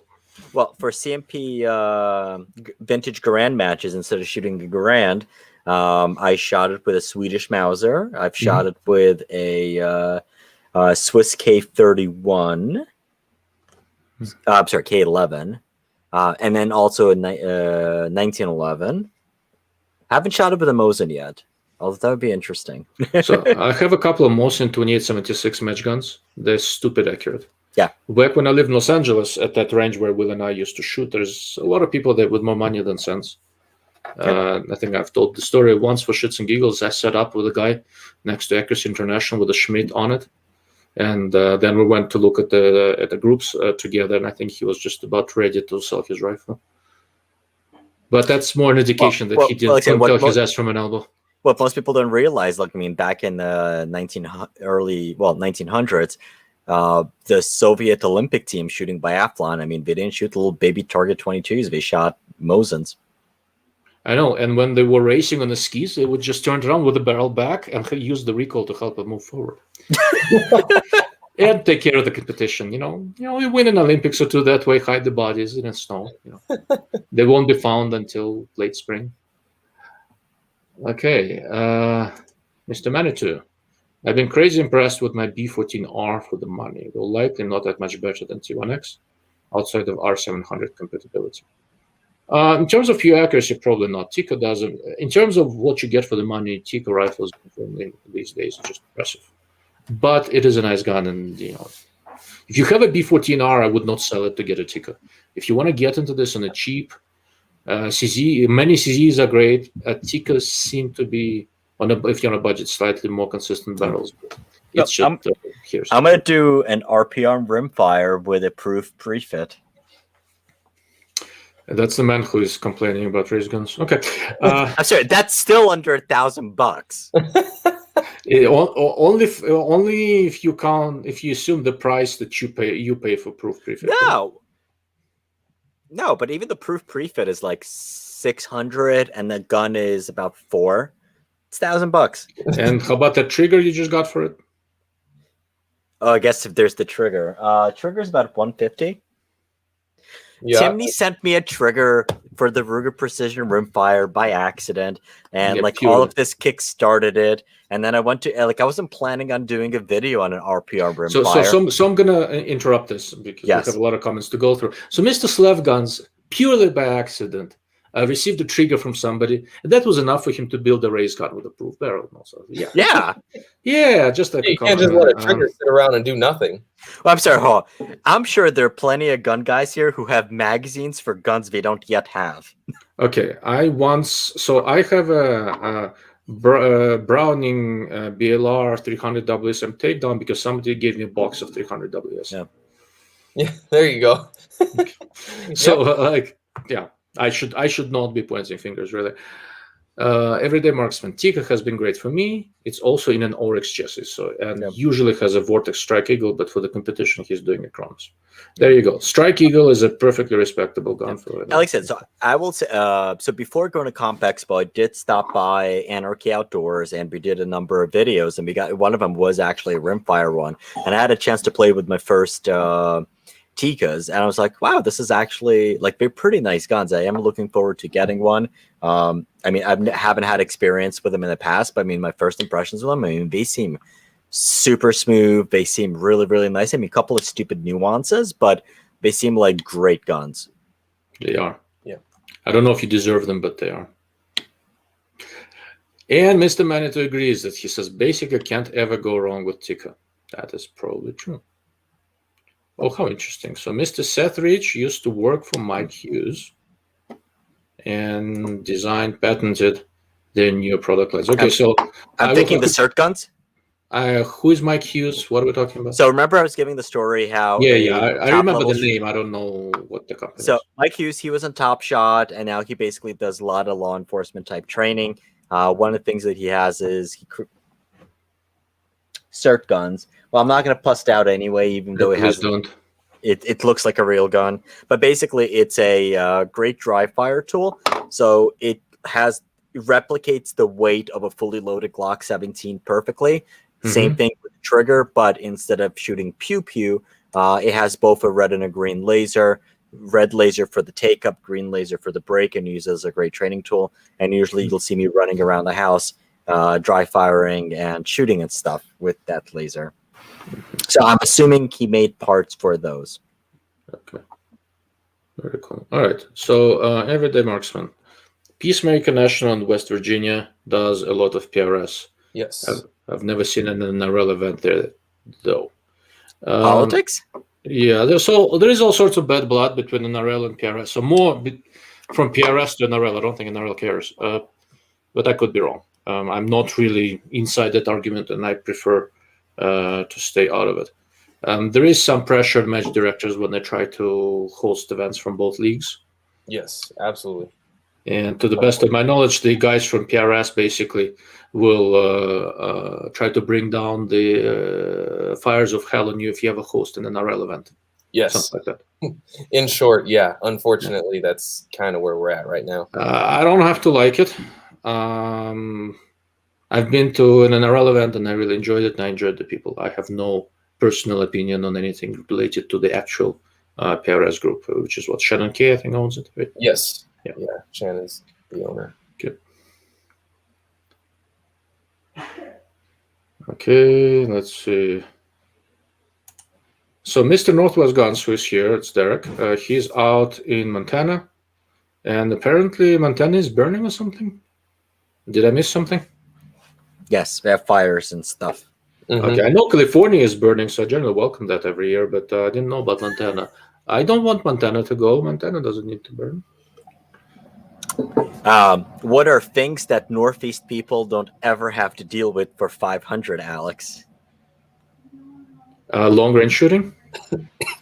You rep. I don't like you. You're mean. I have found that a very common theme. I will say this: if you are planning to get into competition of who can abuse each other more quickly, you will lose. Sorry, I need to go to my safe space. Wait, hold on. I am in my safe space, and you're invading my safe space. Where's the report button?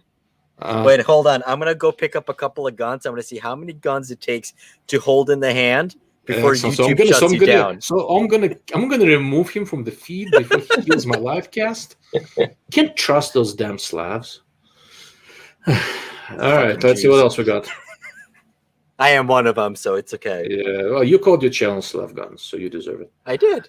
Oh, very cool. So Mr. Northwest Guns is going to North Dakota for the Badlands Steel Challenge next month. So if you see the guys from Badlands Precision from Bullets, the guy's name is Jason. He's usually out there. Say hi. He's a good friend. He's a good dude. Drew Bradley. Remember the scene in the movie Predator? Them firing all in one direction. Maybe you all can shoot the fire out of the forest. Okay. Freaking Drew. No, not this one. There's another comment further on. Yeah. Seth Rich, my M39 will take that bet. Loves and finish. So Seth, my model 2830 is also from Finland, except it's based on a 28. My 2876. I do have a 2830 also. 2876 is a 2830 in a nice stock with nicer sights. 39 is the cream of the crop. Yeah, not compared to 2876. Trust me. Damn it, Drew. I said I will contact them, and I'm hoping to do it as a member-only giveaway next month. Okay. Or here's the thing: when I'm done with the trigger comparison, well, I'll see about giving one away. And actually, on my desk, I don't have it on this one, but my work desk over there, I did pick up another unreleased trigger for the Ruger Precision Rifle. It's sparkly like diamonds. I may have seen that one. Okay. But unfortunately, they're dumbasses who it only works with standard caliber guns and not magnums. So they discovered the same thing that Timney did when they created their triggers. But technically, it wasn't their fault. So when the original Gen 1 Timney triggers, they only work with standard caliber Ruger Precision rifles. They don't work in the larger magnums. So 6.5 PRC, 300 PRC, 338, and 300 Win Mag. And so Trigger Tech, they're doing triggers. I don't know why, or like they didn't think twice, or if they didn't actually bother testing it on one. But what they're from Canada, they don't have guns there.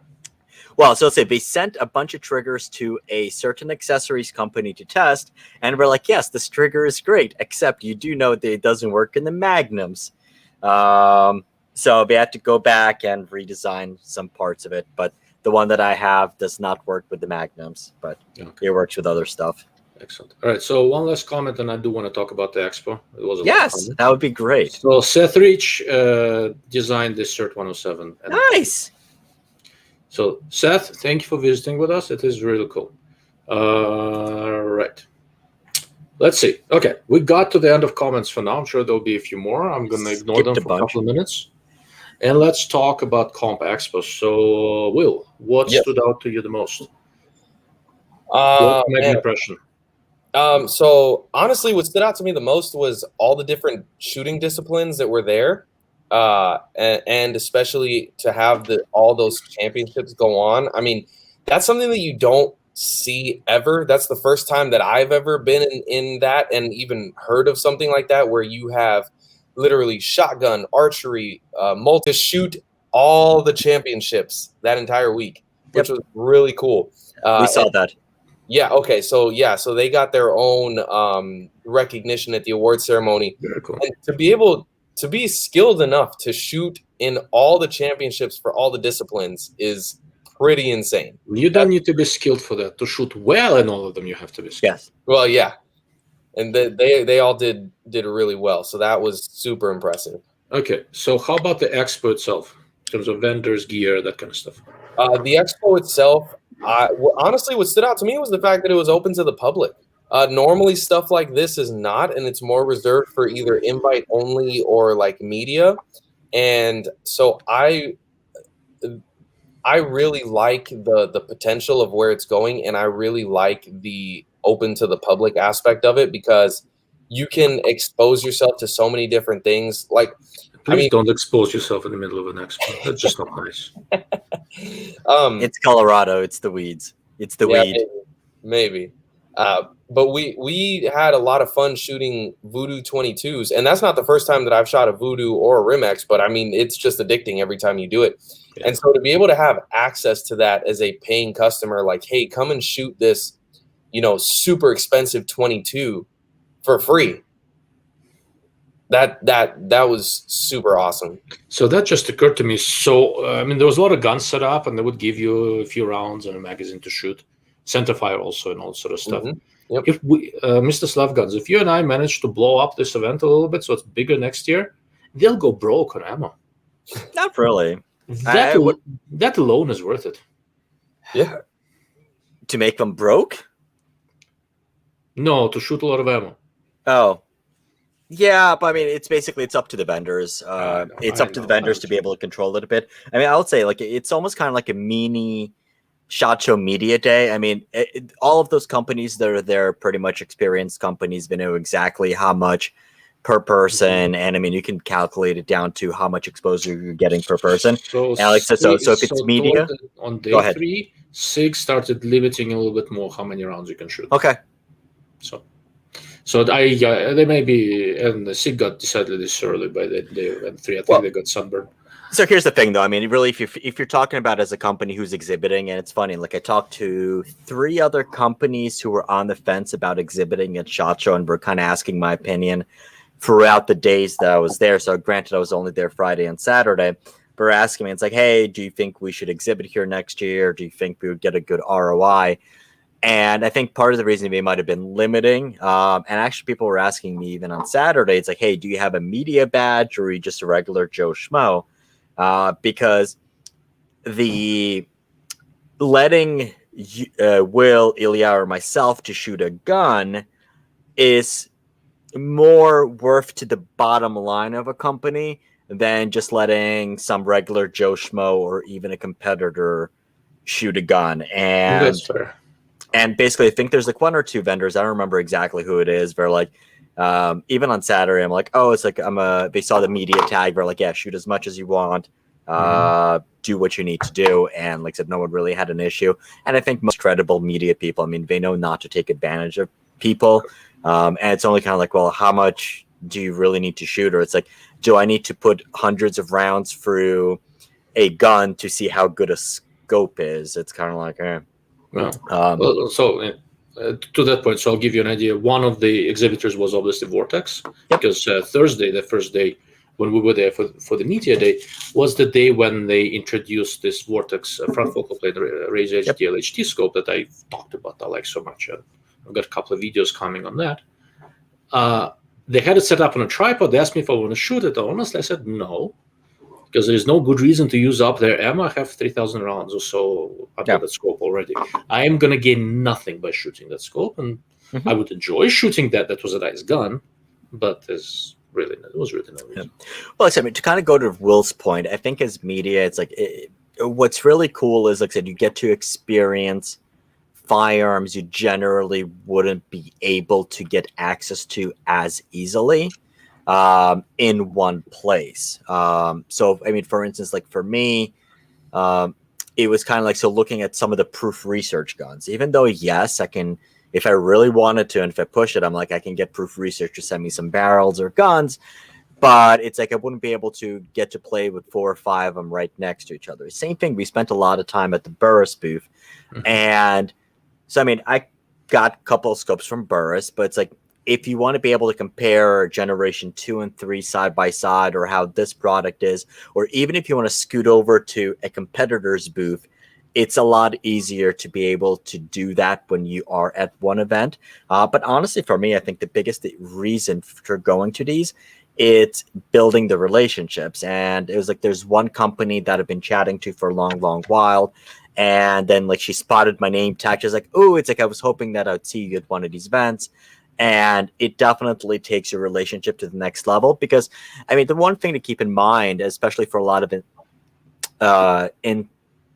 inspiring, like a lot of hopeful media people or content creators who are getting to that space, it's like, look, it's like when you get in and you try to email a company to get a scope up for on loan or get a gun on loan, the thing to realize is if somebody's like Vortex or another bigger company, they get 200 to 300 emails a day from people who are hoping to become content creators. Like, hey, I'm an influencer. I want to advertise your product. Hit me up. And like I said, sending an email, a lot of times it's going to be ignored. It's going to go into spam unless they already know you or unless you have a bigger channel.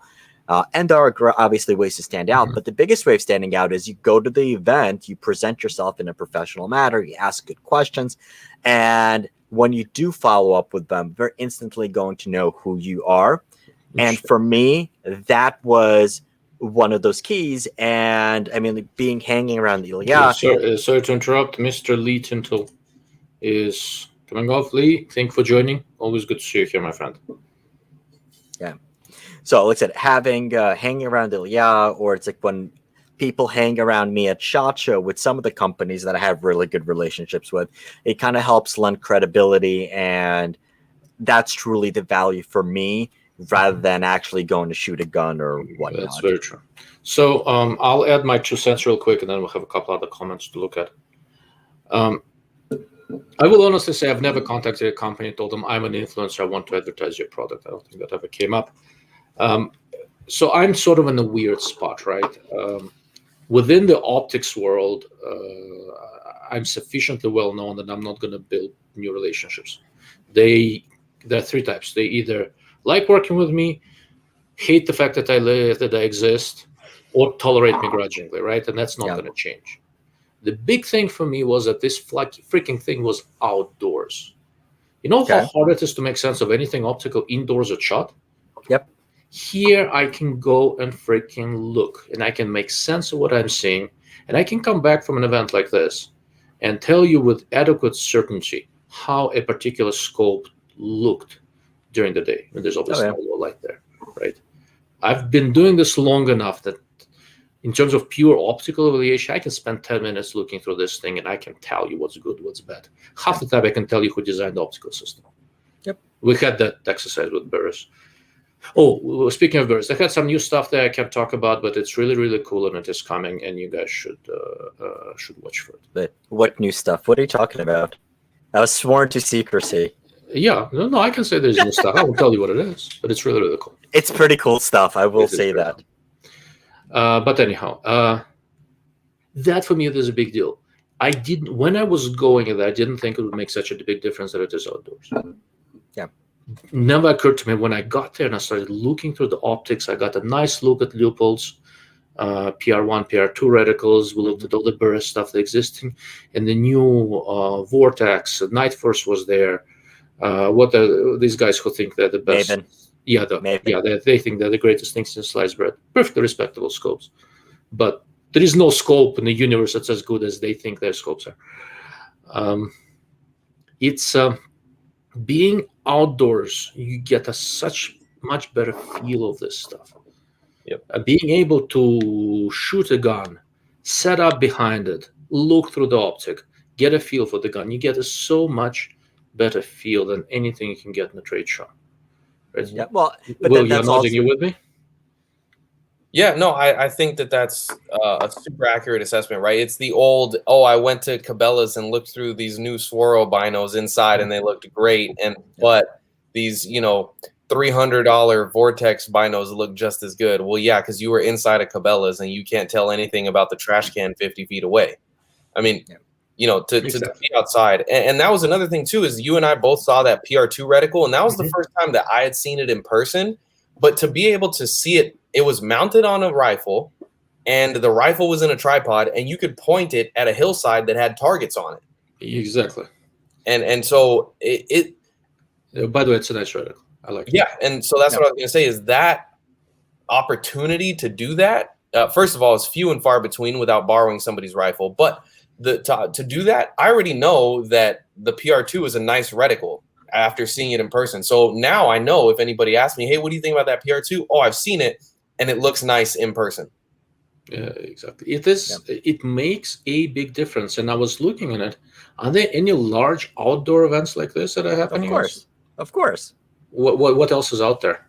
Well, so I mean, and this is actually, you can pull up the question that Drew brought up, because like I said, I kind of have I was hoping that you don't cut off this conversation, because I kind of have mixed feelings about this event, and even kind of my advice for the companies who are looking to participate on it. So for one perspective, so me personally, as Mr. Slavguns, I enjoyed the opportunity of going there, because it was nice, it's quiet. Granted, there weren't a lot of companies in there, but I like being able to, for lack of a better word, to monopolize people's time and spend 30 to 40 minutes at a booth, because I know there wasn't anybody else who was going to go there and interrupt basically at the exact same time.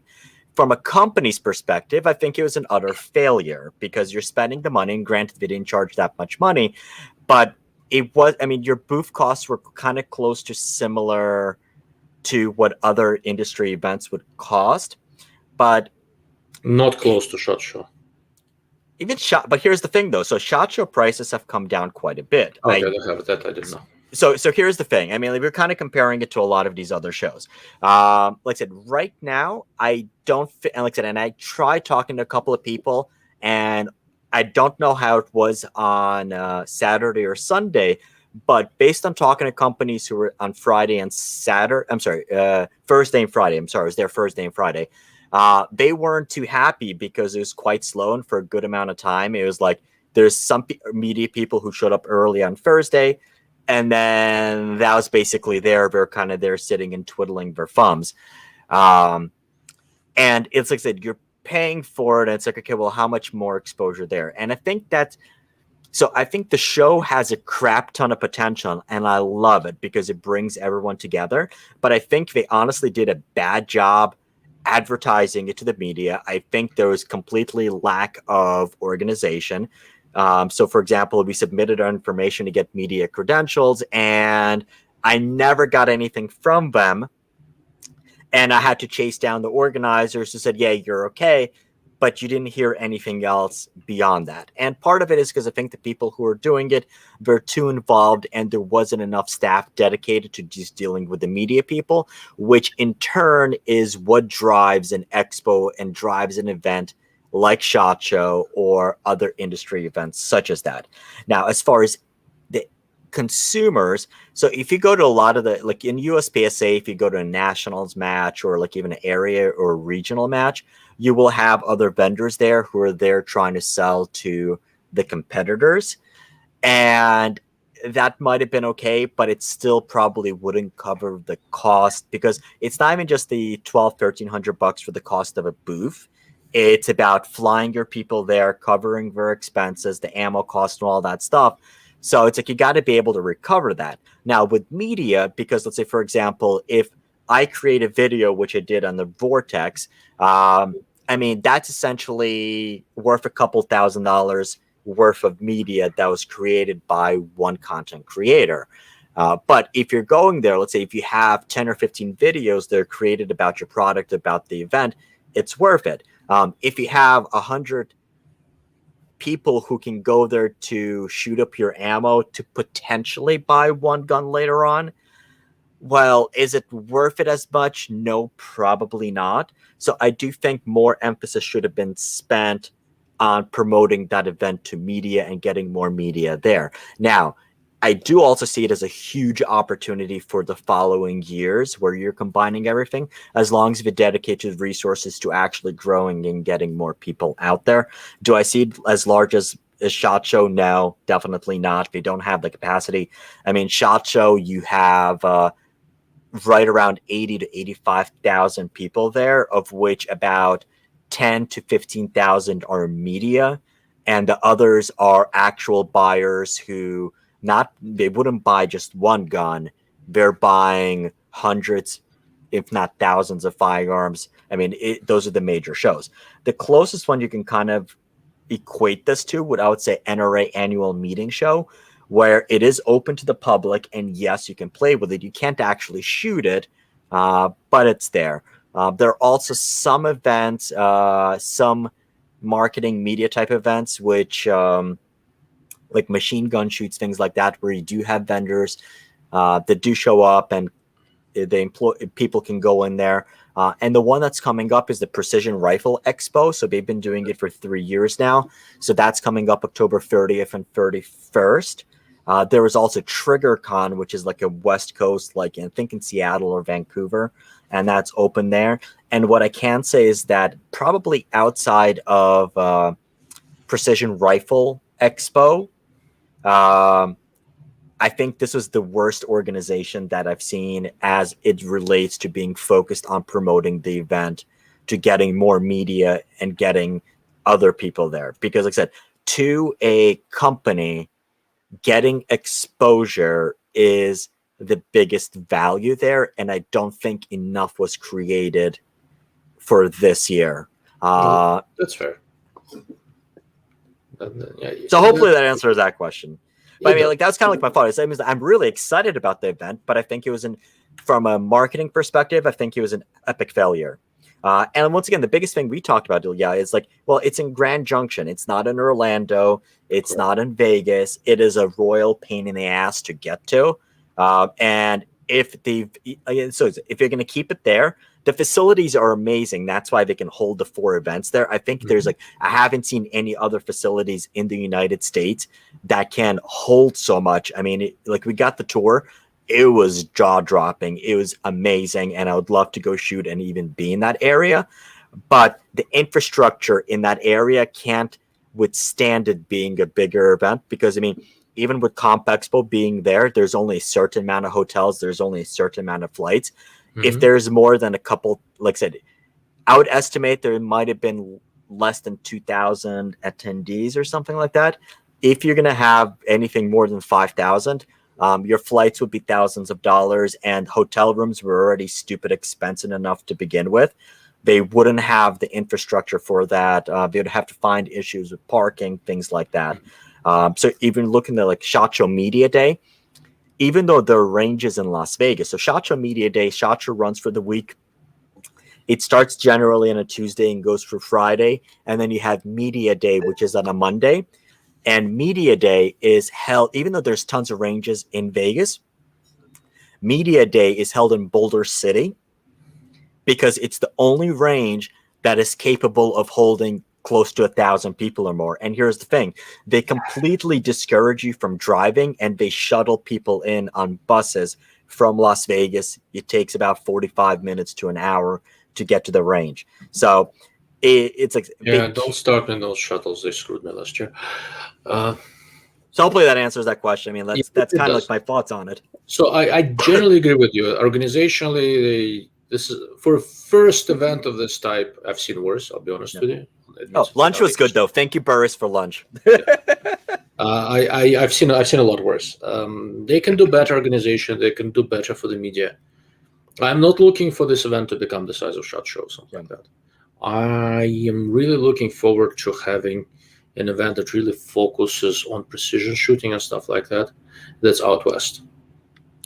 TriggerCon is not it. Precision Rifle Expo is up in Georgia, I think somewhere. Yep, Georgia. Right. It's a different part of the country. The mecca of long range shooting is out west. Right. Can I make one more comment before I forget? So we're kind of talking about like, okay, how do you judge the event? And here's the thing. So I mean, we both share a subscriber, Ryan Rafferty, who was kind of in that area, and so even though it was open to the public, at first they're selling tickets for it, which were about $30 a piece. By Friday, they were giving away free tickets because there weren't, and basically that should tell you there weren't enough people who were interested in going and paying for that opportunity. They were giving tickets away.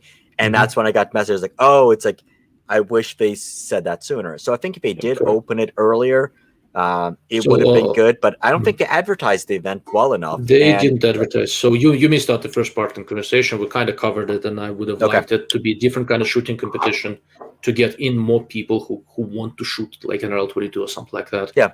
There is a lot more. USPSA, and if they did a USPSA or an IDPA match there, and they have the base for it, and even with a 3-gun match that was being held there, they still had like 15 or 20 bays that they could have done a really nice USPSA match. We really want to share the facility with the EQ handgun people, but I don't know. So I had to sneak that in. Fucking communist. So as I was just to repeat what I was saying earlier, I would love to see both an NRL 22 and an NRL Hunter competition there. Yeah, that's not the season finals, so that's open to new shooters. I think that would motivate a lot more people to come.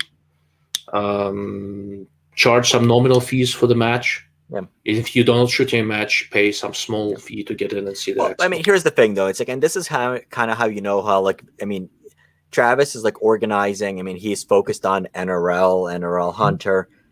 I mean, organizing. I mean, like, it seems like almost kind of like the Expo was a second thought to actually just hosting those 4 events there.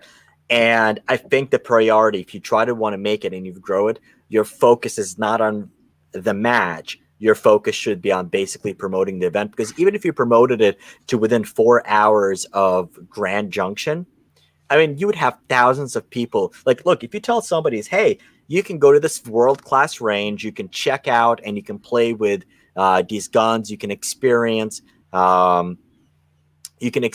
these firearms for yourself. You just pay a nominal fee that covers the cost of the ammo, and you have the opportunity to buy firearms and accessories right there in a spot. And not only that, you also get to watch professional shooters shoot 4 or 5 different disciplines. I mean, who wouldn't want to show up to that? Even if it was like on a weekend, it's like 4 or 5 days, you would show up and you would pay for that. I mean, just look at car shows or anything else. I mean, you have thousands of people who are lining up. You're exactly right. You need to have something for the media, right? The media or even regular ass people. Both. But regular ass people and media are attracted by different things. Yes and no. But here's the thing, though. I mean, like, I would say, even let me rephrase it. You're absolutely correct. Media and regular people are attracted by 2 different things. But I was perfectly content having media day on Thursday, the day before. Okay, you went black again. Yeah, I guess the camera, there's a short in there. It's going to pop back on in a second. Okay. But media, have a separate media day, which was awesome. They did that right. But then just have everything else open to the public as well. But I'm kind of putting those to separate the competitions from the Expo event. And 80% of the focus on making it commercially successful should have been on promoting and advertising the Expo and letting somebody else, well, I guess to have somebody run the Expo, have somebody run the event. So the last point I agree with. The first point, I'm not entirely sure I'm on board with it. I really would want to set up the competitions so that they attract people. Okay, yeah. Yeah, But that's attracting that's already from the match perspective, and having people be attracted to the sport. correct. So I mean, I'm separating the health and of NRL 22 from the actual CompExpo event.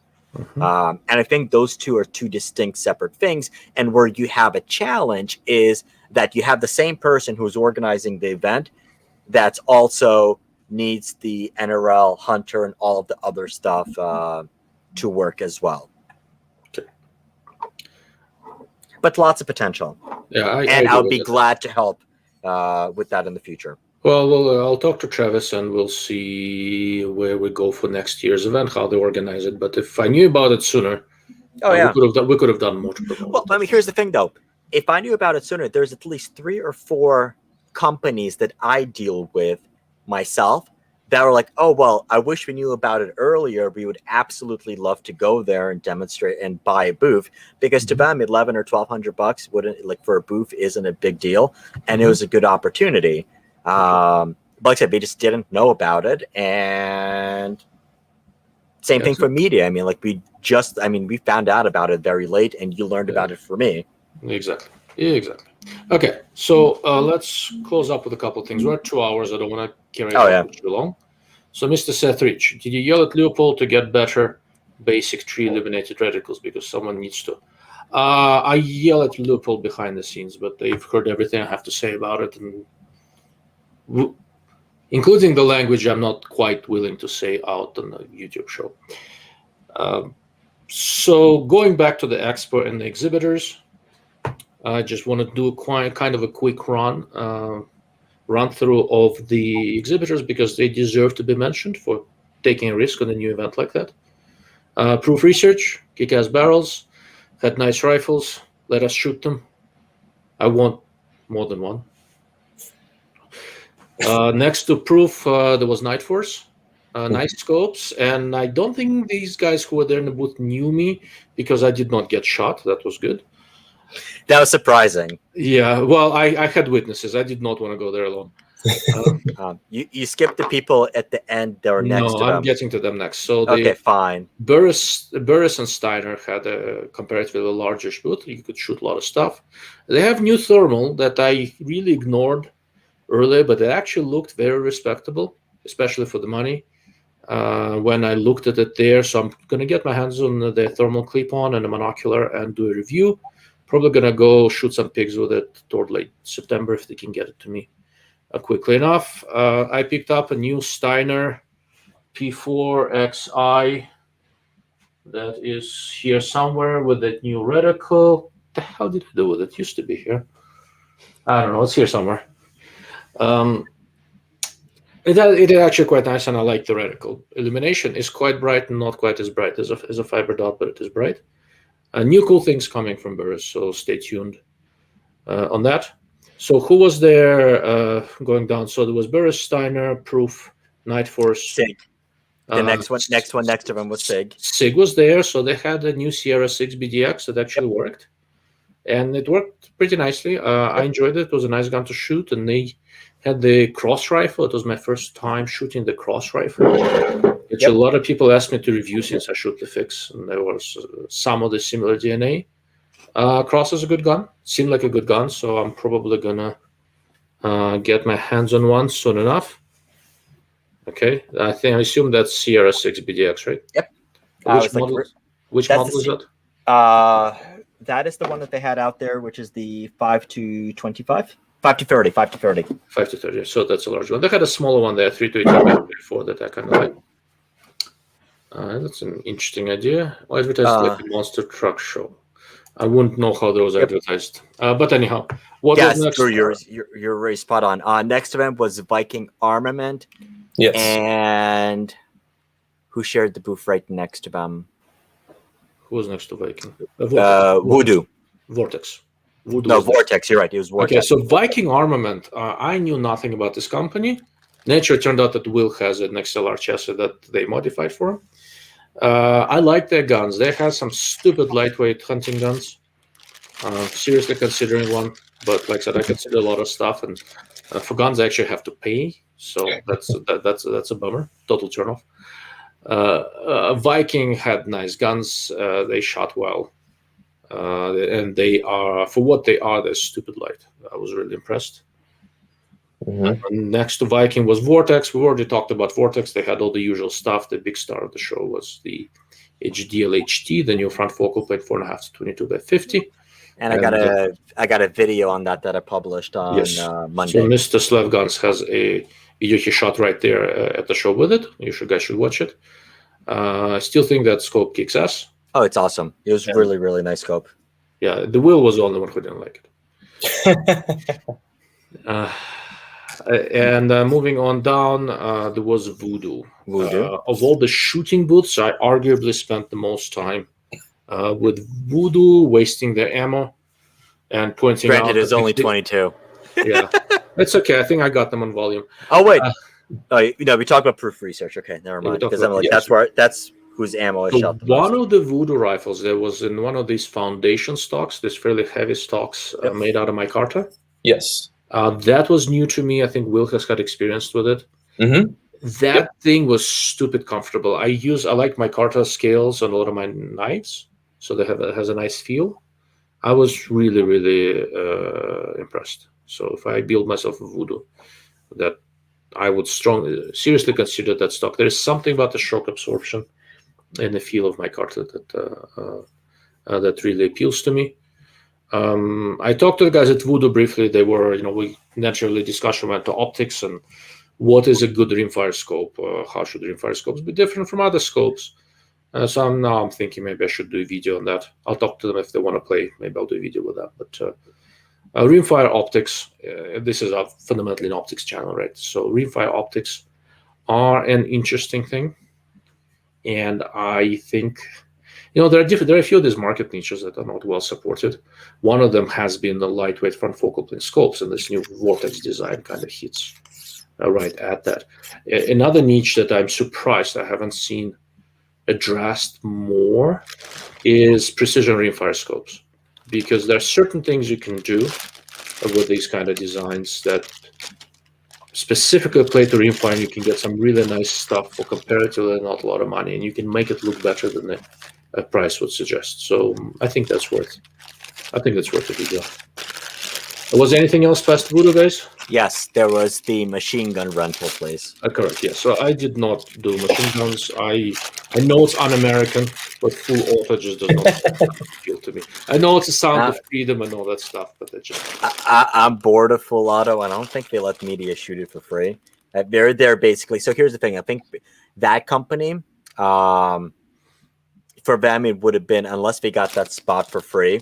Because, here's the thing, though. Like, I don't think most competitors or, like, media people, like, we're not going to pay to shoot a machine gun. Because it's like we can do that anyway. I can't do it anyway. And I distinctly remember before I ever had a media badge, I already didn't care. Yeah. Well, that's you. Yeah. Yeah. You should not be the person to call me weird. But anyhow. So that's the people who had the shooting galleries, and then there were a few booths over there where there was no shooting. There was the XLR Industries that I mentioned earlier, and that was the first time I had a chance to look carefully at the magnesium chassis that Will is apparently shooting. Once again, it is stupid light. I'm really impressed with the quality. They do some good stuff. Viking was there as well with their versions of XLR chassis and their guns. That was really cool. Vortex, naturally. I posted a picture today. They had a bunch of scopes. Well, all the people who had shooting booths, they also had a regular pop-up 10x10 tent as well. Correct, but some of the people with the tents did not have shooting booths, right? So, correct, yep. Next up from Vortex was Maven Optics. I like to make fun of them because they sort of care to the out west version of country club shooters, long-range hunters who spend a lot of money. But honestly, they have really nice compact spotter that I like. And their rifle scopes have really evolved into something that's a lot more interesting than it used to be. I'm mixed with some of the. I don't know if I would necessarily go out that far, but I have mixed feelings about some of the reticles. Some are perfectly reasonable. I have some really mixed feelings about some of the reticles. There was a company there I had never heard of before called Boring Rifles, Boring. Yep. Never heard of them before. The rifles look good. They do a lot of customization, a lot of interesting things. I don't know anything about the guns, but they look like they should shoot. You forgot in that line. You forgot Magneto Speed and Kestrel. Oh, there we go. So, didn't Kestrel just buy Magneto Speed? Kestrel bought Magneto Speed, and that was shocking to me. I'm like, "Hey, you guys are sharing a booth." He's like, "Oh, well, we just bought out. Kestrel bought out Magneto Speed." I'm like, "It makes sense." So I mean, I think that's a good synergy. So that was interesting, but there's nothing really hugely new there. Nice. No, there's nothing new there. Nice chronographs. On the other end of the whole thing, next to XLR, they had Kifaro backpacks, which for me, just that may have been worth most of the trip. So I am sort of built like a mildly shaved gorilla, maybe not even that shaved. Nothing ever fits me. Backpacks don't fit me. Nothing fits me.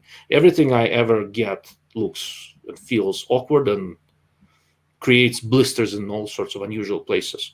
Being able to go over there, talk to a guy, have a backpack fitted to me exactly, and get a nice description of what's what, how, what, where, and do so in a nice outdoors environment, that was really cool. I really enjoyed it. That was, to me, that alone, honestly, it was worth it, because I've been to all these pack booths at SHOT, and there's 8 million people there, and you chat with them a little bit, right? And it's not quite the same, and it's not open to consumers, right? If you're seriously thinking about dropping that kind of money on a fancy pack, it needs to be fitted. Unless you live near a showroom somewhere, event like this is your chance to get something fitted properly, right? We already talked about Leupold. So PR1, PR2 reticles, that was sort of the new thing. Honestly, I get hit up with this a lot. I really like Mark V scopes. As Seth Rich mentioned, what they charge for illuminated reticles is a bit of a travesty. I think that's really holding the line back. Because honestly, for that amount of money, I will not buy a focal plane scope that is not illuminated. And very interesting. So the PR1 reticle, the regular mil scale reticle, is now available illuminated in a 3.6 to 18 by 44 scope. That's a very, very nice option. But the 3 version of that, the PR2, is not illuminated still. So I don't get this. I don't get this at all. Okay, so other people here also like Kifaro, Mr. Manito. I agree. So nothing ever fits me. When I got that guy, Will was there to fit a pack to me, and we got the belt of the right size and got it cinched up properly. It was so freaking comfortable. And like I said, that just that just makes a big freaking difference. So who else was there? There's girl with a gun. Yeah, I actually didn't visit that. There were attractive girls with guns. I was afraid you'd take a picture and my wife would see it. There's another customish type company that was there, and then there was like some non-for-profits that were there, and that was basically Timmy was there. So we had. Oh yeah, they had the big ass trailer. Yep, correct. Wow, how did we forget Timney? Especially since we got triggers from him. Yeah, like every time I invite you to a show, you and I come off looking like freeloaders, which is accurate, but still. I'm sorry, you got more stuff than me. What else? Oh yeah, the Steiner scope, but that's normal.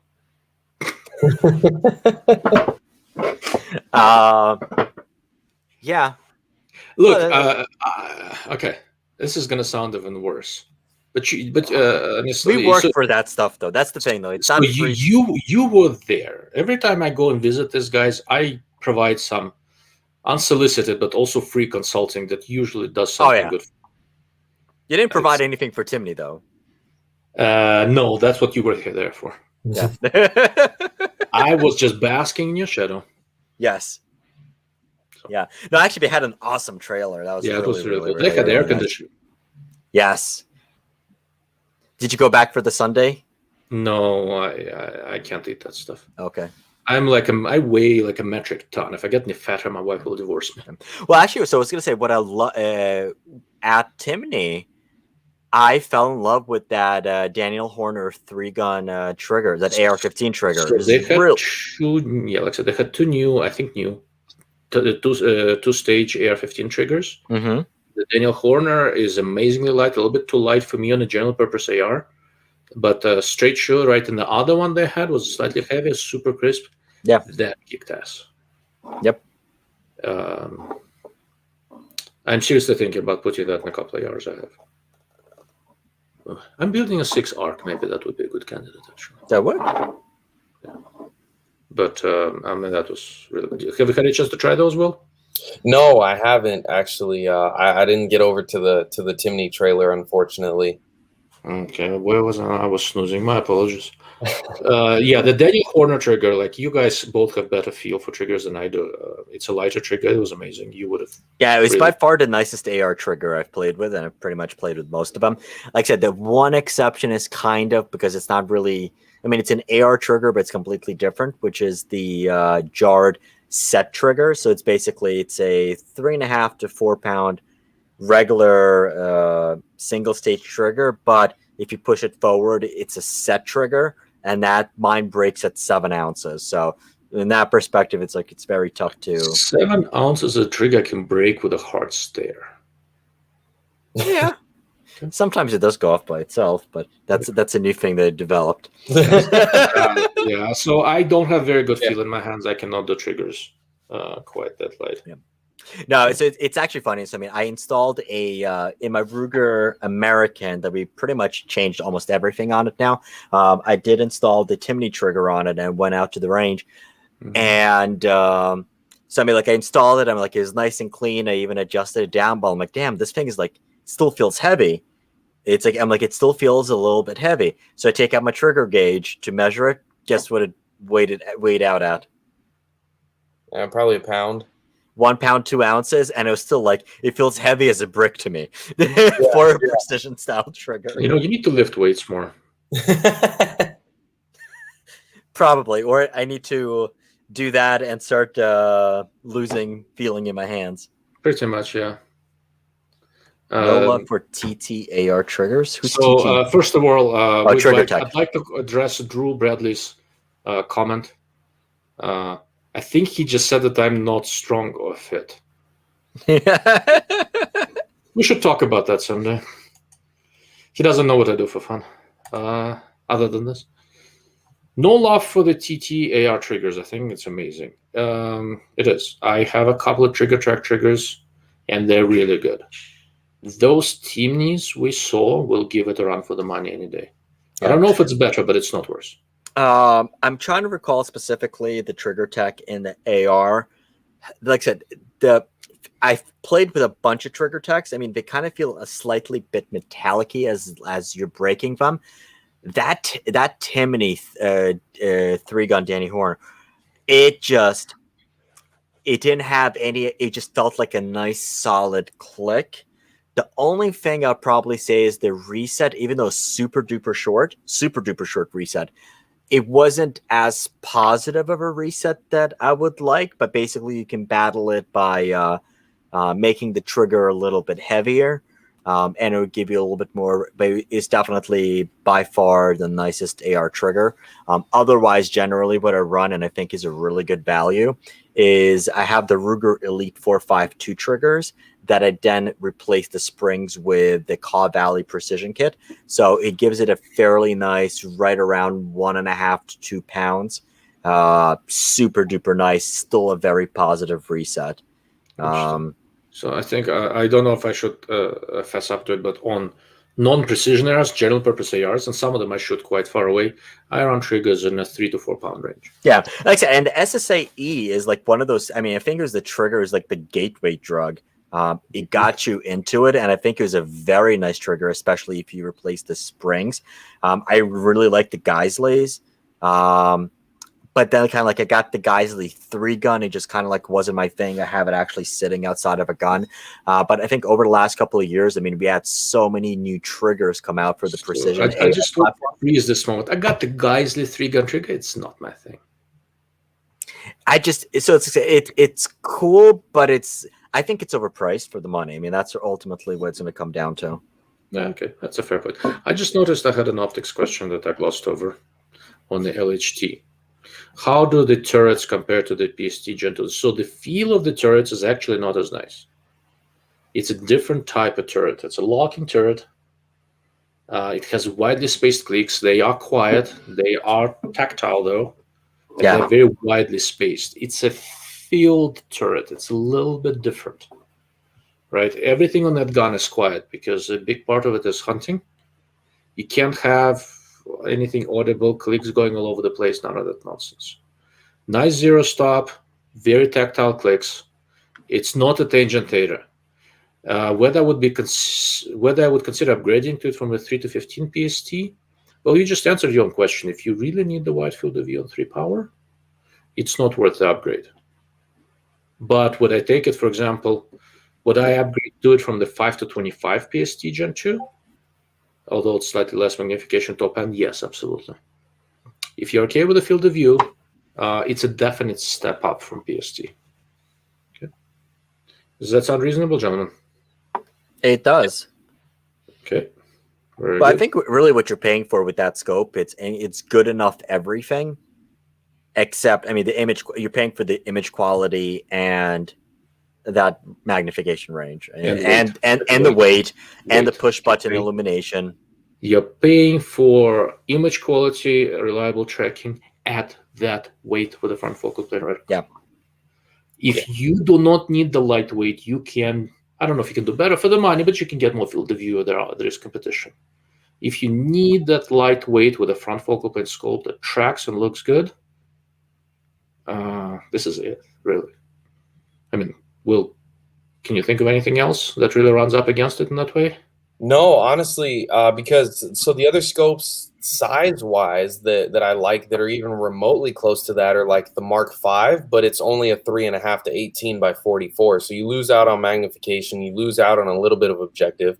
I do think that the turrets on the Mark V are nicer than that HDLHT, but again, weight, even with a 3.5 to 18, which is the lightest of the Mark Vs, you're still heavier.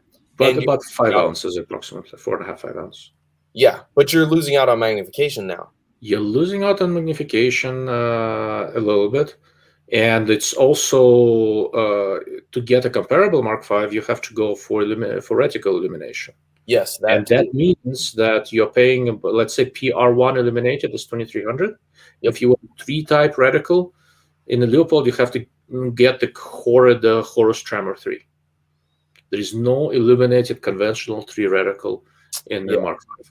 Yeah, but also, basically, but you're also not getting the push button illumination. The turrets are much more massive. So, it's like not really hunting features. And if you're looking for a hunting scope, that just kind of like defies the point.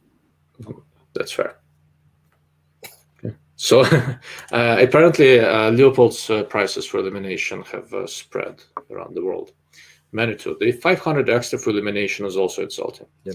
I'm actually thinking the other one that I was kind of considering is like even like if almost in that area is the Element Nexus. Correct. And 30 ounces. The tracked 30 millimeter 4 to 20. 32 ounces. Vortex 21.7. Okay. So if you don't care about the weight, the Element Nexus is very compelling. It's same price, about $1,500. Has a good true reticle, good illumination, better field of view, similar optical quality, good turrets. It's a really nice scope. There is a weight difference. Yeah. So there is that. I will address a little bit the Mark V illumination. So one thing to keep in mind, I've got an article that should be hitting the shelves in the PRS, Guns N' Ammo's PRS magazine that should be coming out in a month or so on different types of reticle illumination. So if you have a chance, pick it up. There are different ways to illuminate the reticle, and one of them is actually that expensive. So I don't know for sure what Leopold uses, but if that is the method they use, that's why they're $500, because it costs a lot of money. For a scope of this type, I'm not convinced this type of illumination is warranted, but if that's what they designed in, and then that's why they're charging so much for illumination. So they're not trying to insult you. they still are likely using a truly expensive elimination method. Well, like I said, I may disagree with why they went that way in a precision scope. On low power variables, it does make sense. It is what it is. They're clearly doing well enough with it. It's a nice scope. And if they did illuminated PR2 in the Mark V 3.6 to 18 by 44, I think they'd make a killing with it. Yeah. But they do not seem to be in a rush. Because we're making enough money with all the other stuff as it is. Perhaps. Okay, so Mr. Drew Bradley, a factory RPR trigger. I have never adjusted it. Felt no need to for a factory trigger. I like it. Minus the safety slam blade. That's fair. Yeah. Okay. Okay, so on the radical, well, then it was a bad choice unless it was necessary. I do not believe in a scope of this type it was necessary. But once again, I do not have any real insight on how Loophole does it, so it's a little bit of it is a conjecture. Not too much, though. All right, gentlemen, we are at about a 2.5 hour mark. I originally was going to shut this down at 2 hours. I have an article to write, and I don't need to sleep once in a blue moon. And I also spent an hour sparring today. A friend of mine's a younger brother is getting ready for his MMA fight in a month or so I'm helping them prepare. And trying to chase down people 25 years younger than me on a fairly large mat is counterproductive. Next time we do this, I want it in a cage or a ring so they can't run away from me. I get more tired running after them than hitting them. Totally wrong. With that in mind, Mr. Slavguns, thank you very much for joining. I do appreciate it. Thank you for having me. I apologize. I occasionally cut you off here and there. I'm kind of looking at the clock, and certain things I want to cover. That's what happens when Mr. Ilya goes from let's do a 5-hour live stream to let me cut it down to 2. It was not cut it down to 2. It was I know 5-hour live stream. Oh, my wife is going to divorce me, right? So that's what happens. No, you know what? That's what you're being a good host is about. And you have to control the conversation when we get out of line. Yeah. Daddy. So, Dr. Luigi, did I miss the video of the LHD-FFP reticle throughout the Zoom? No. So I shot it. I haven't edited yet. I'm running behind and all sorts of stuff. But I have it. Look, if you want it, here it is. Let me get some light going. That was quick. Like you just like you want it? Okay. So here's it on 4.5 power.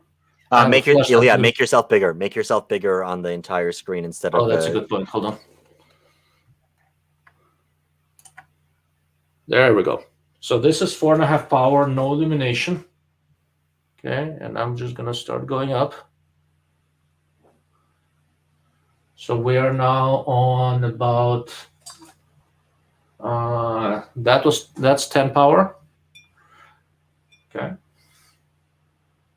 And as you go up, the reticle gets bigger. Okay, this is maximum. This is 22 power. Forgive the variance in light. It's looking at the wall very near, and I have a small office. The big thing I want to show you is the reticle illumination, right? So there you go. So this is the brightest, and I have like a 2000 lumen flashlight shining that wall, and you can still see it, and you can see it surprisingly decently. Yeah. And where you really need this illumination is when you go on to low power. Okay. On low power, the reticle does get thin. During the day, it actually works pretty well, but when the light gets low, okay, this is not super low, but it's low enough, it really helps. I'm going to start decreasing the illumination now. And now I'm going to turn off the light. Hold on, guys.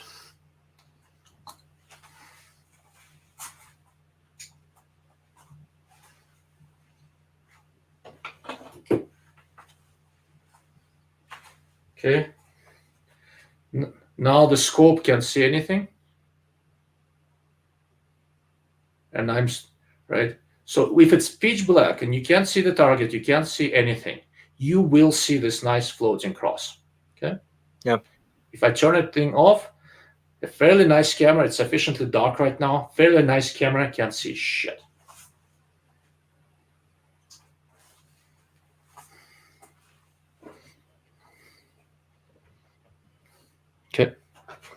So that's what the reticle looks like. I did shoot a video outside. Now I'll edit it and I'll post it. And I'll say, from what I remember with, I mean, the reticle was very usable even in low magnification, at least from what I'm used to shooting with.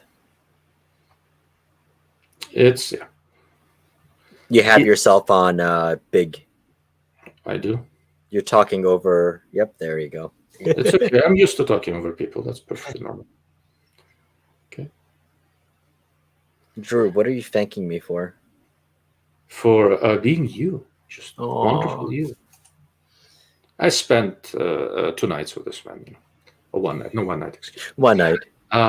2 days, 1 night. It was romantic. It was great. We went to sushi together.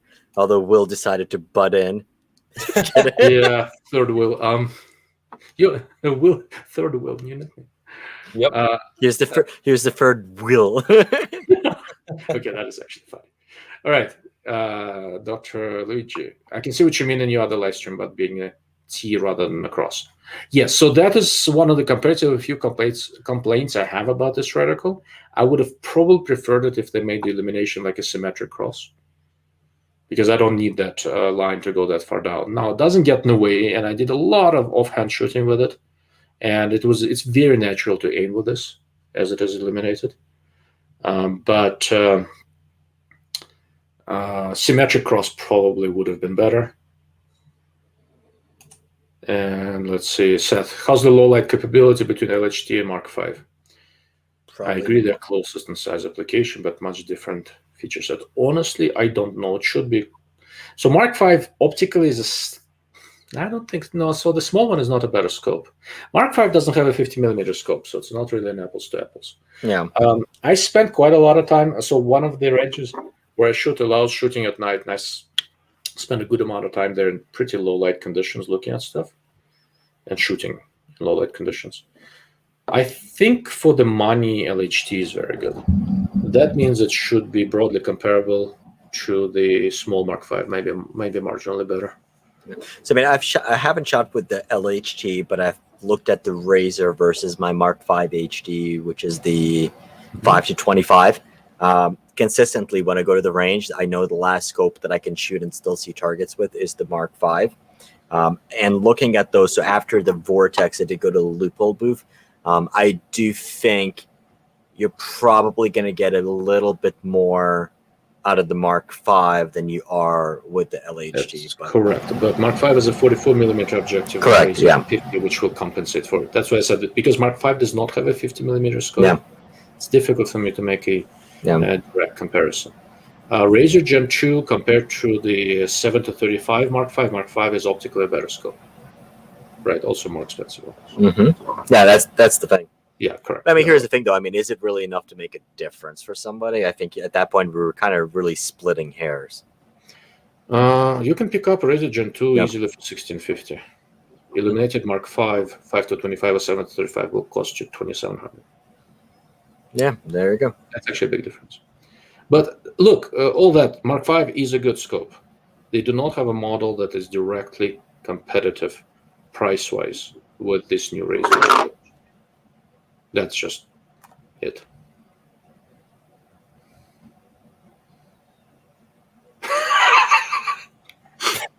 Drew, seeing that cross in the theater, in the sandbox, would be strange. Thinking about it. So, unless you make a reticle with a Star of David in it, this will not going to induce any fervor from me. That would be awesome. Or a hammer and sickle. That's for you.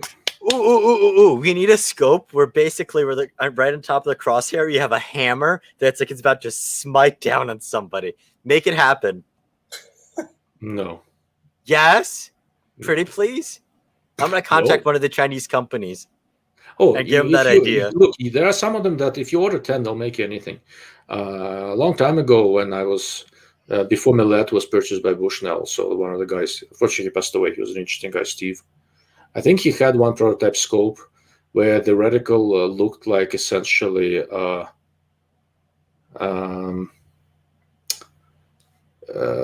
what's it called? Remember what Jessica Rabbit looked like? Who? Jessica Rabbit. The cartoon, yeah. Yeah. Okay. So one educated person here. So he had that engraved into his scope as a reticle. No. So you could aim with the nipple. Wow.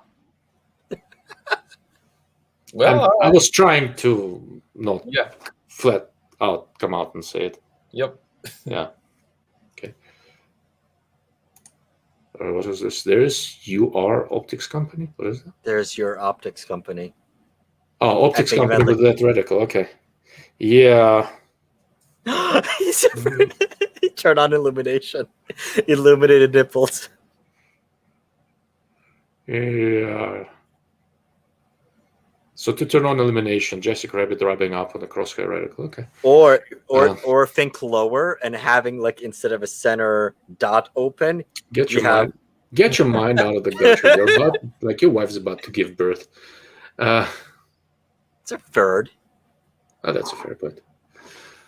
Okay, guys. With that, I do have to wrap up. I am tired. This was awesome. I'm glad we enjoyed it. Thank you both for stopping over. So, those of you who think they got close enough to the bourbon I was actually drinking during the first 1 hour and 15 minutes of the show, please shoot me an email at swag@darklordofoptics.com. Tell me what your guess was. It's an honor system. I'm not going to go through 2.5 hours of this to check if you're lying or not.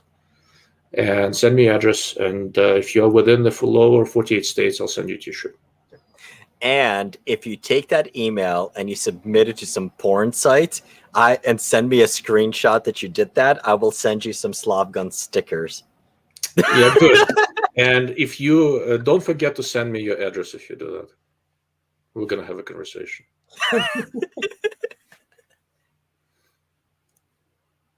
Always remember what I do for fun, and that airfare is cheap. But anyway. First person to sign Ilya up for Grindr. Yeah. So you know the reason I post up this email address, right, versus the one I actually use, right? It always gets forwarded, so that I can change them often. Or I can even, honestly, I can even set up forwarding to Mr. Slavgan's email address. I know that. Don't you do that? Well, I mean, you started it. Well, you picked on me, I'm hurt. I always pick on you, and you look about as her. Well, that's not a good analogy. Let's just say you don't look very terribly hurt. If you're trying to look hurt, you should wipe that smile off your face. Eat a lemon or something. Okay. Yeah. All right. YouTube mods have entered the chat. Yeah. All right. Snores. I warned you. Okay. Oh, yeah. I will say, we're not going to share a room at Chacho. No, we're not. I love you, but no, I'm a very light sleeper. I sleep like that, people. I slept through Northridge earthquake, being pretty close to the epicenter. Although we can rent a house. Ooh, that's a video idea for you. A bunch of gun content creators get an Airbnb house around SHOT Show, and we see what kind of shenanigans we can get into. So, given your unusually good familiarity with porn sites and stuff like that, I'm not so sure. Just because Pornhub is like the number 3 bookmark on my phone does not mean I have a problem. Okay, so if that's number 3, what's 1 and 2? The Gateway Pundit and RT.com. Okay, so the number 2 disqualifies you from sharing a house with me. Well, it's better than CNN or Fox or anything else. No, it's actually, if you want good international type stories, it's actually not that horrible.